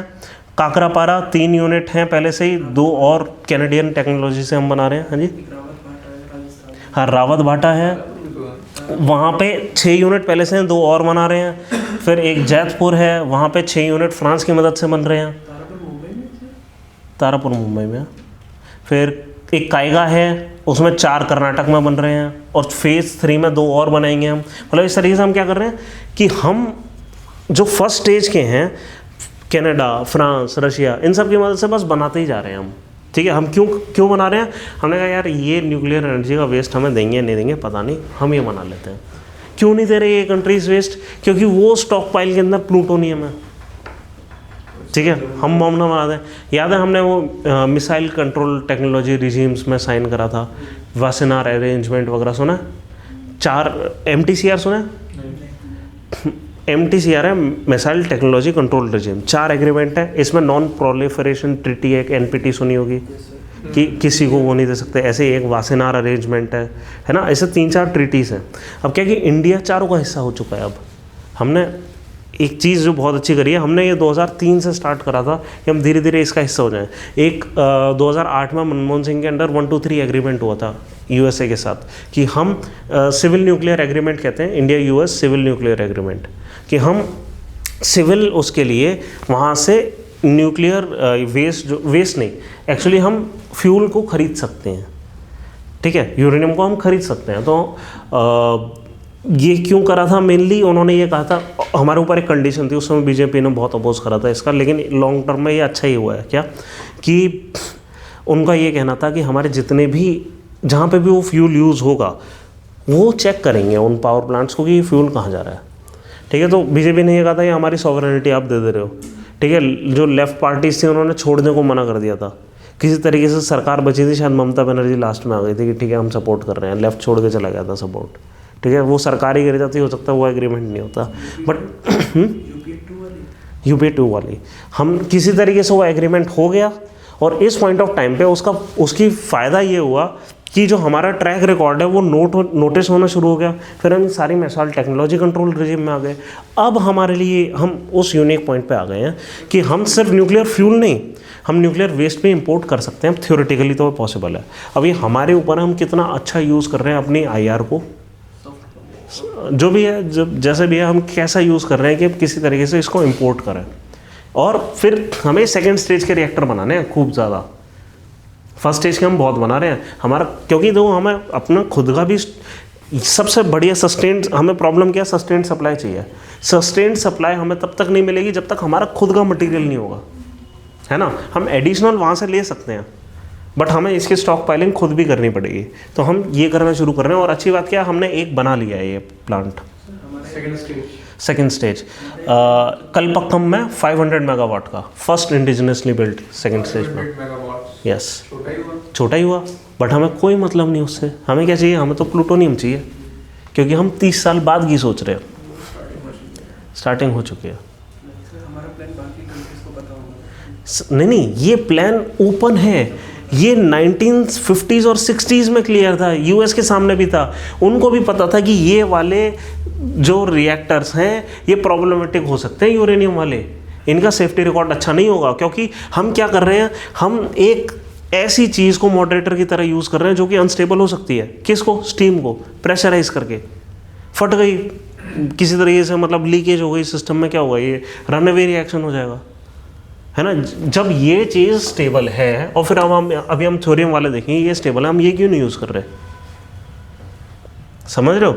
ये एक अच्छा वो नहीं था, मतलब उनका, मतलब ये ऐसा सोचो ना कि एक बार आपने, जैसे ये है ना कि क्वालिटी वाला कीबोर्ड आपने एक बार सेट कर दिया, है ना, अब सारे कीबोर्ड क्वालिटी होते हैं, उसी तरीके से होते हैं। इलॉजिकल अरेंजमेंट ऑफ लेटर्स है, ठीक है, बट जो सेट हो गया वो हो गया, ऐसे ही चल रहा है। अब उन्होंने सेट कर दिया एक बार टेक्नोलॉजी, वही टेक्नोलॉजी हर जगह चल रही है।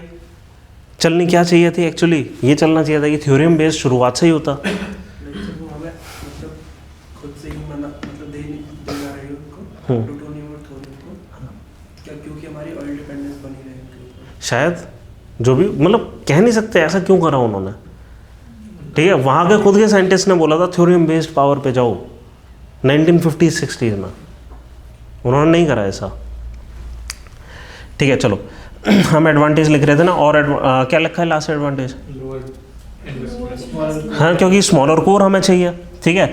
फिर it generates more fissile material than it consumes, है ना। ये कि इसने फिसाइल मटेरियल क्या है यहाँ पे, plutonium. It is generating more plutonium than it is consuming. It generates more fissile material than it consumes. Fissile जो फिशन हो सकता है जिसका, fissile material than it consumes, हाँ। और सबसे बड़ी एडवांटेज फिर कि it utilises the waste product from first stage. वो जो बिलियंस ऑफ ईयर में रेडियो एक्टिविटी खत्म होने वाली थी जिसकी फर्स्ट स्टेज, उसको ये कंज्यूम कर लेगा। ठीक है। और एक और चीज़, एक छोटा पॉइंट है बट इंपॉर्टेंट है, क्या, 1000 times more efficient then thermal power.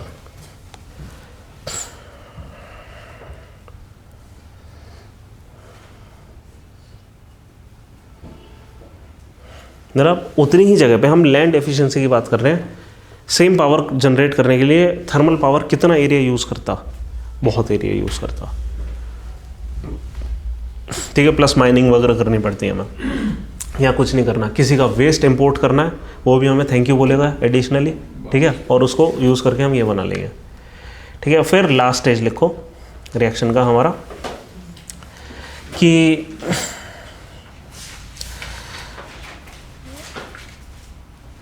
Thorium fuel stage है, इसमें यूटिलाइज होता है U-233 प्लस प्लूटोनियम, ठीक है। अब प्लूटोनियम ये 239 जो यूज़ हो रहा है, ठीक है, प्लूटोनियम क्रिएटिंग U-233, ठीक है। एक बार आपका U-33 बन गया, मतलब क्या है कि आप इस प्लूटोनियम को यूज़ करेंगे, U-233 में डालते रहेंगे, यहाँ से आपको एनर्जी नहीं मिलेगी, लेकिन इस रिएक्शन से ये सिर्फ रिएक्टर है, ठीक है, ऐसा रिएक्टर जो कि बहुत ज़्यादा एनर्जी नहीं दे रहा है, लेकिन हम कर क्या रहे हैं, यहाँ सिर्फ 233 का स्टॉक पाइलिंग कर रहे हैं इस रिएक्शन से। इसको हम थर्ड स्टेज बोल सकते हैं, और बट ये थर्ड स्टेज दो हिस्सों में है। अब ये 233 का हम क्या करेंगे, यूज़ करेंगे इसके अंदर thorium and to create more 233, और ये 233 सर्कल में आ जाएगा और यूटिलाइजेशन होगा किसका, थोरियम का, और लेकिन यहाँ से एनर्जी मिलेगी सफिशिएंट। हो गई एनर्जी इंडिपेंडेंस। ठीक है, ये किसका प्लान था, ये होमी भाभा का प्लान था।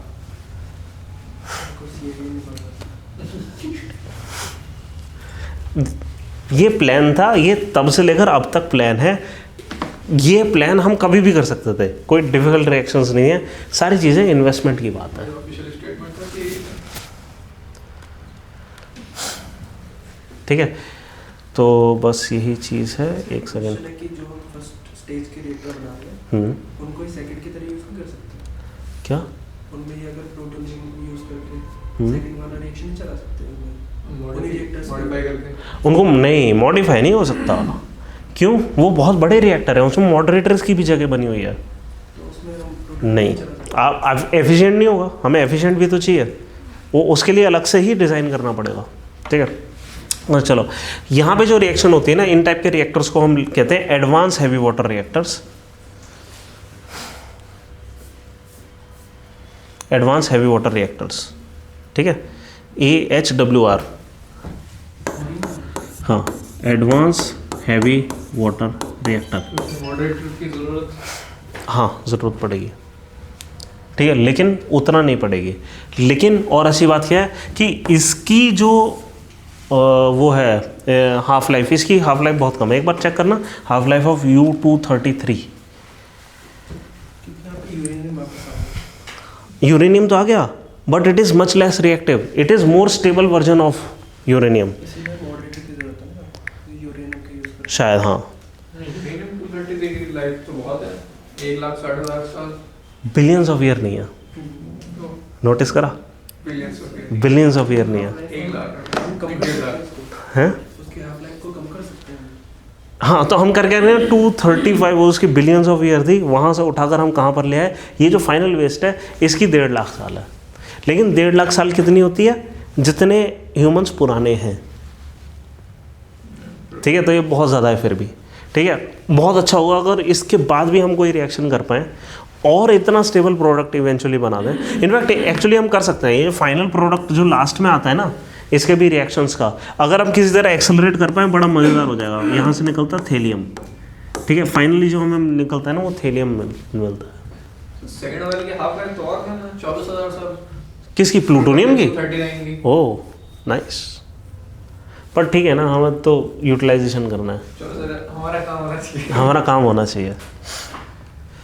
ओके, अच्छा, लेकिन फिर भी ये जो 230, अब मैंने याद है आपको वो जो रेट ऑफ रिएक्शन है वो ऐसा कुछ बताया था। बेशक इसकी हाफ लाइफ यहाँ है, बट मतलब पहले ही कुछ 100 साल में वो काफ़ी ज़्यादा रिएक्टिविटी छोड़ चुका होगा। थोरियम होता है वो प्लूटोनियम से छोटा है, फिर बड़ा, छोटा ही हो गया ना। छोटा। अच्छा, एडवांटेजेस लिखो इसके। Produces significantly less waste,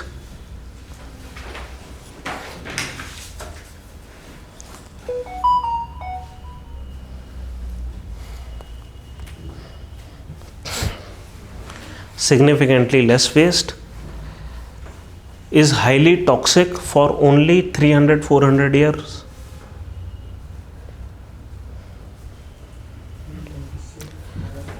only 300 to 400 years,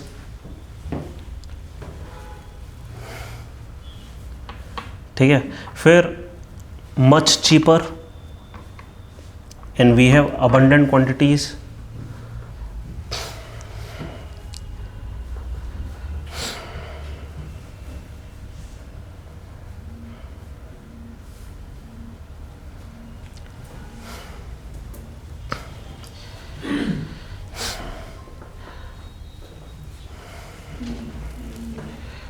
ठीक है। Safer in terms of security, safer in terms of security because of its characteristic gamma radiations, because of its characteristic gamma radiation. इस सेंटेंस का क्या मतलब निकल कर आ रहा है, कुछ आइडिया? कि गामा रेडिएशन है फिर भी सेफ है। नहीं नहीं, because of its characteristic gamma radiation, क्योंकि ये गामा रेडिएशन दे रहा है, ठीक है, ये सिक्योरिटी पॉइंट ऑफ व्यू से सेफ है,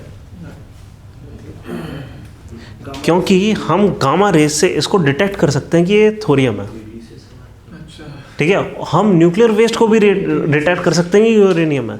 मतलब अगर किसी वजह से ऐसा हुआ कि ये हमने वेस्ट कहीं डाला और किसी टेररिस्ट ऑर्गेनाइजेशन से वहाँ से माइन कर लिया, हम इमीडिएटली समझ जाएंगे सैटेलाइट इमेजेस वगैरह से कि ये मूव कर रहा है वेस्ट। आप समझ रहे हैं इसको? ये स्टॉक पाइल है, यूरेनियम क्या है, छोटे छोटे बटन्स में आता है और किसी ने हल्का सा डाइवर्ट कर दिया और वो टेररिस्ट एक्टिविटी में यूज़ हो गया। हम कैसे करेंगे इसको? स्मॉल डर्टी बॉम्ब्स बोलते हैं इस चीज़ को। इसके भी छोटे बॉम्ब बनते हैं, ठीक है, वो इतने बड़े होंगे कुछ, हाँ इतने छोटे बॉम्ब बन जाएंगे। पॉइंट ये इतने छोटे बॉम्ब बन जाएंगे, ठीक है, वो इतना बड़ा मशरूम क्लाउड नहीं बनाएंगे, लेकिन रेडियो एक्टिविटी तो डाल देंगे ना, वो जगह नहीं बचेगी, ठीक है ना। ये हो गया रेडियो मतलब टेररिस्ट अटैक। फिर अबंडेंट है इंडिया में, ये सब ठीक है, प्लूटोनियम से वार, बस इतना ही है, ठीक है। फिर एक ही डिसएडवांटेज है कि हमारा बस प्लूटोनियम का स्टॉक पाइल बहुत लो है, ठीक है, और इसके लिए हम क्या कर रहे हैं कि यहाँ पे हमने बनाया है सेकंड स्टेज वाला। सेकंड स्टेज वाला आपने लिखा था कि कहाँ पर है? नहीं, जगह लिखी थी कहाँ पर है? कल्पक्कम 500 मेगावाट लिख लो। हाँ second stage Kalpakkam 500 megawatt.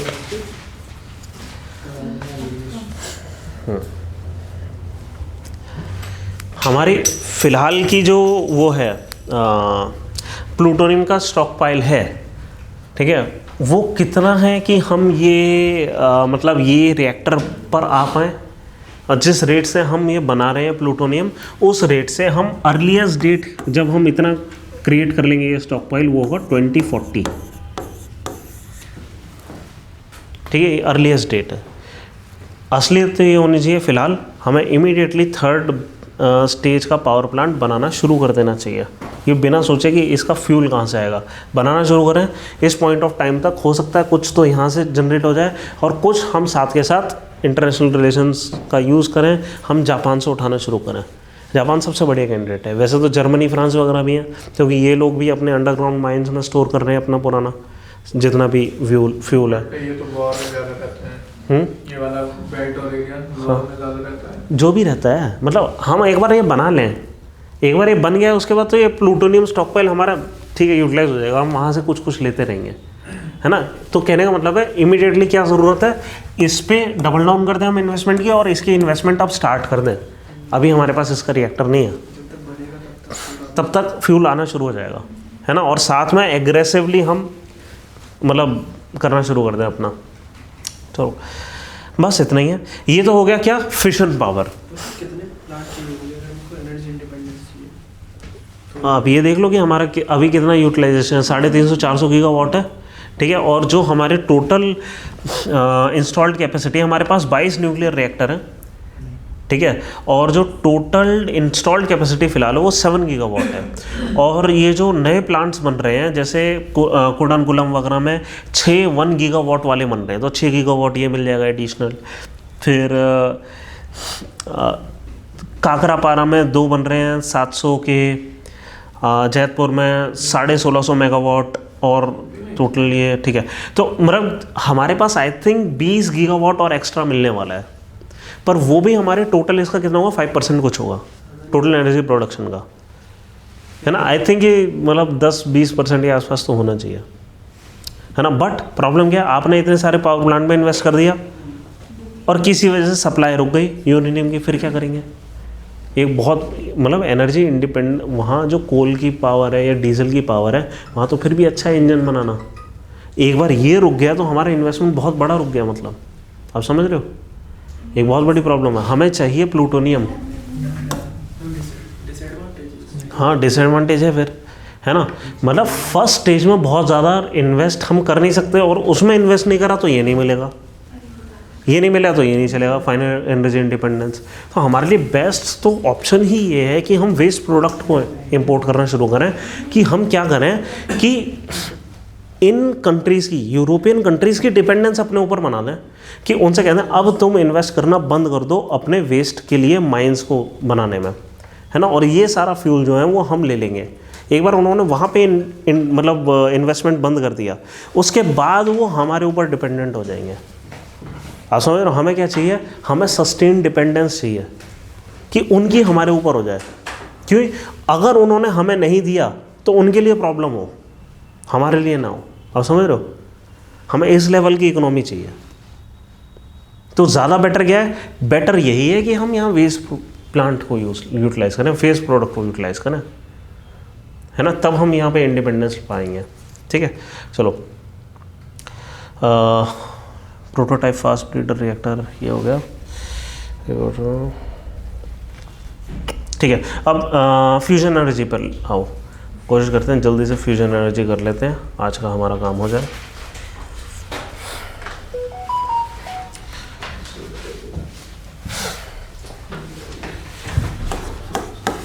Fusion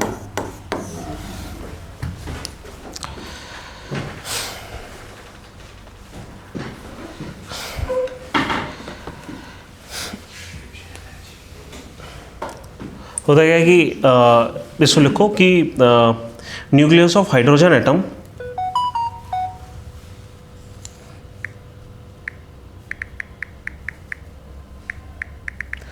are fused to form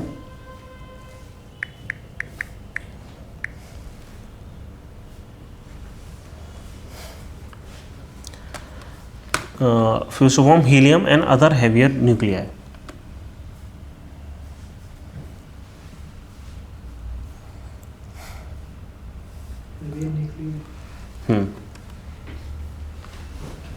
ठीक है, इसमें टाइप्स लिखो, types of fusion reactors.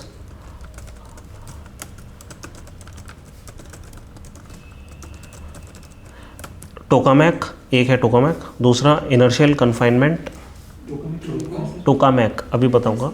Tokamak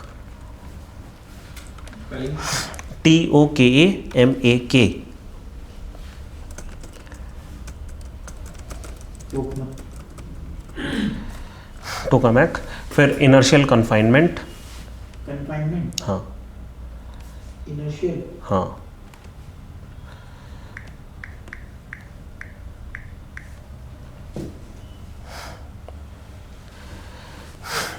ठीक है, और फिर एक मैग्नेटिक मिरर, हाँ मैग्नेटिक मिरर। ये 3 टाइप के हमारे पास रिएक्टर्स हैं। टोकामैक में क्या होता है कि हम इस टाइप का कोई कोर बनाते हैं, ठीक है, और इस टाइप के कोर के अंदर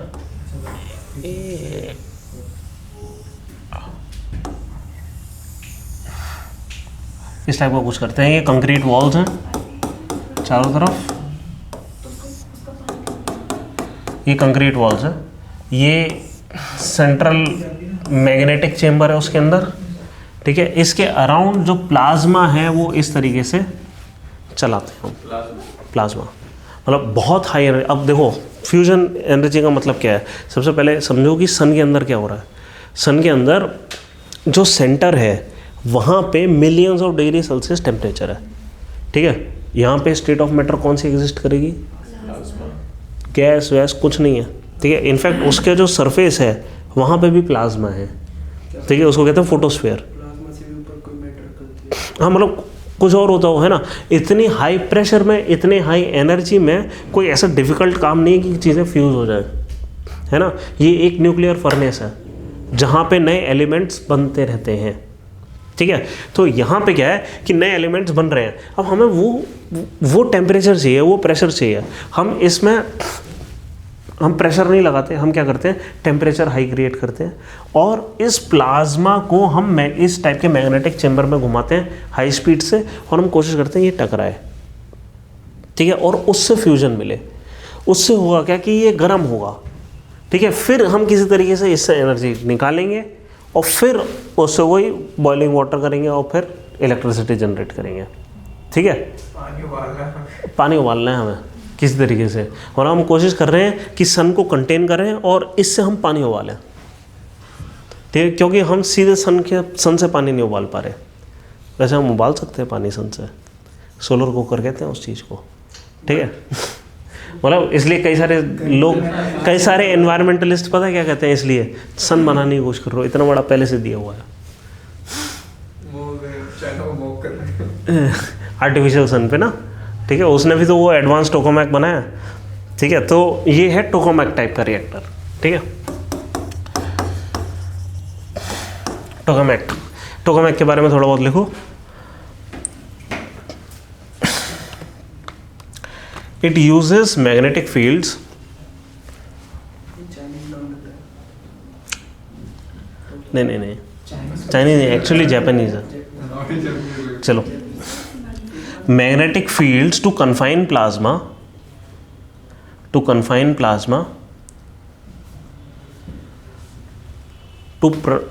to produce sustained fusion reaction,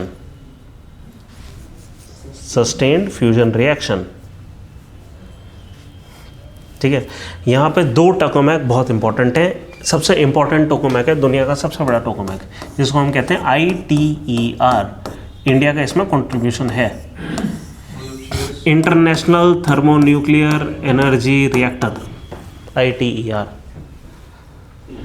नहीं, एनर्जी नहीं, experimental reactor, international thermonuclear experimental reactor, nuclear experimental reactor, international thermonuclear experimental reactor, France. India का कंट्रीब्यूशन, हाँ, क्या हुआ मतलब इंडिया ने क्या लिया इसमें? इंडिया ने आई थिंक इस नहीं ऑब्जर्वेशन नहीं, इसके मैग्नेटिक चेम्बर को ही बना कर दिया था हमने, और LNT ने कंट्रीब्यूट करा था इसमें। हाँ, इंडियन साइंटिस्ट का डिज़ाइन था, उसको बनाने के लिए जो टेंडर निकाला था वो कंप्लीट करा था लार्सन एंड टर्बो ने, फिर हमने बना कर दिया था, ठीक है, हमारे खर्चे पे गया वो, ठीक है। नहीं, प्लाज्मा हम बस इसमें वो करवा रहे हैं, घुमा रहे हैं। अब प्रॉब्लम क्या है कि ये पहले प्लाज्मा बनाना है उतने टेम्परेचर का, तो हमें खूब सारी एनर्जी देनी पड़ेगी, तब उससे हम एनर्जी लेंगे तो उससे कुछ बनेगा। अभी तक हम जितनी भी जगह पे ये बना रहे हैं, हर जगह पे एनर्जी देनी पड़ रही है। अच्छा, इंडिया ने यहाँ नहीं बनाया, हमारे पास वैसे ही एनर्जी नहीं है देने के लिए, समझ रहे हो, ब्लैकआउट होता रहता है। हाँ, फ्यूजन तो हो रहा है, उससे टेम्परेचर भी मिल रहा है, पर उतना नहीं मिल रहा है जितना हमने लगा दिया। हाँ, छोटे एलिमेंट्स को ही मिलाना है। हाँ, ठीक है, तो ये हो गया। फिर ये ITER है, ओके। ये लार्जेस्ट टोकामैक है, एंड 35 कंट्रीज़ हैं जो टोटल इसमें पार्टिसिपेट कर रही हैं। 35 countries participant, 35 USA, UK, China, EU, Japan, India, Korea. हाँ, EU की कई सारी कंट्रीज़ हैं एक्चुअली, शायद इसलिए मैंने हटाकर EU लिख दिया। फ्रांस, जर्मनी वगैरह सब कुछ है। हाँ, ITER 35 में एक EU है या? नहीं, कई सारे हैं, मैंने सबके नाम भी नहीं लिखे, ठीक है। ये क्या है, लार्जेस्ट टोकामैक है, ठीक है, अभी तक। फिर एक और टोकामैक इंपॉर्टेंट है, इसको कहते हैं east, China's experimental advance super conducting tokamak, east, EAST, experimental advance super conducting tokamak.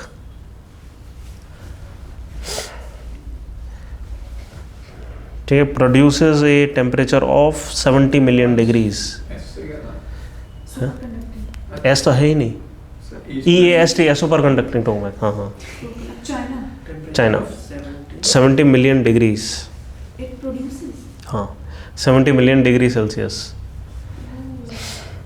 ठीक है। इसको हम कहते हैं आर्टिफिशियल सन। हाँ,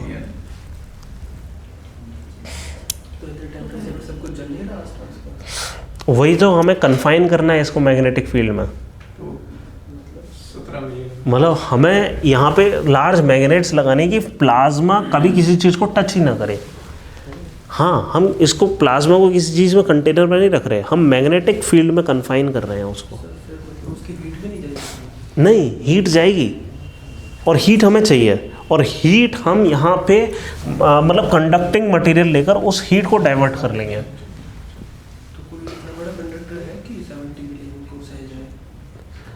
रेट देखो 70 मिलियन डिग्री सेल्सियस इसकी है, बट ये किस टेम्परेचर पे रेडिएट कर रहा है वो 70 मिलियन डिग्री सेल्सियस नहीं है।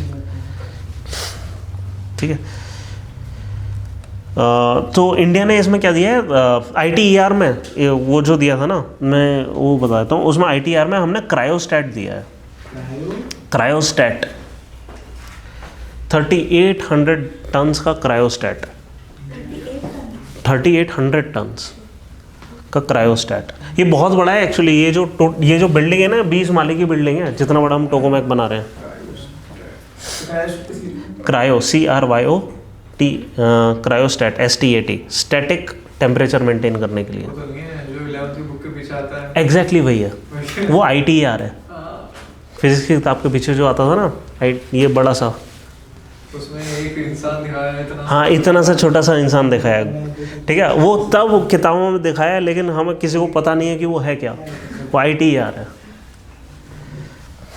ठीक है। और इसका काम क्या है, ये स्टेनलेस स्टील वैक्यूम चेम्बर है एक किस्म का, ठीक है। तो हमने इनको स्टेनलेस स्टील वैक्यूम चेम्बर, जिसके अंदर हम ये सारा काम कर रहे हैं। हम स्टील के, हमारे पास स्टील था, हमने स्टील एक्सपोर्ट, हाँ, स्टेनलेस स्टील वैक्यूम चेम्बर। हाँ जी, बस हमने उसके अंदर रखा नहीं ना, प्लाज्मा को टच नहीं होने दिया, ठीक है। अच्छा, एक इंडिया का खुद का है, इसको हम कहते हैं आदित्य। आदित्य एक सोलर मिशन भी है ना, एक और आदित्य है, नाम ही हमने आदित्य लिखा है। वो कह रहे हैं we have made artificial sun, ठीक है, और हम कह रहे हैं the sun.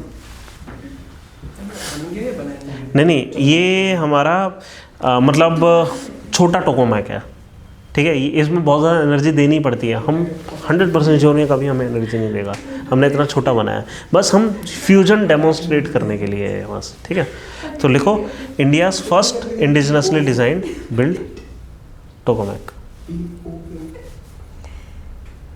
Commissioned in 1989। India's first tokamak ही लिख लो, इंडिजिनसली बिल्ड टोकोमैक है ये।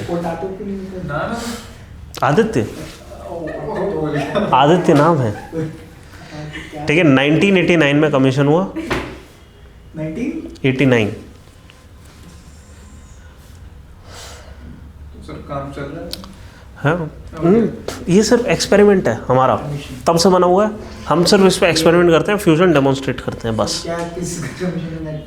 हैं, आदित्य कमीशन हुआ है। और इसका जो टोकोमैक है, इसका जो रेडियस है वो है 0.75 मीटर्स, तो मतलब 1.5 मीटर का ये टोटल है। छोटा सा, इतना बड़ा हमने बना दिया।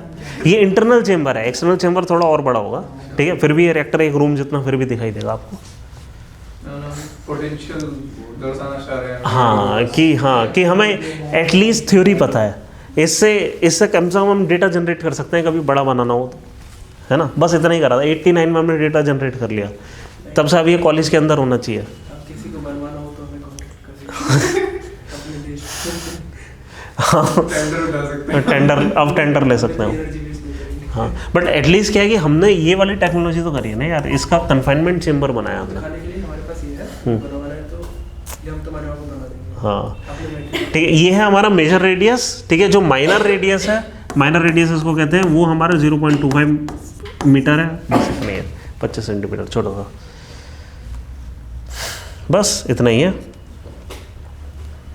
तो ये हमारी फ्यूजन एंड फिशन पावर हो गई, बस।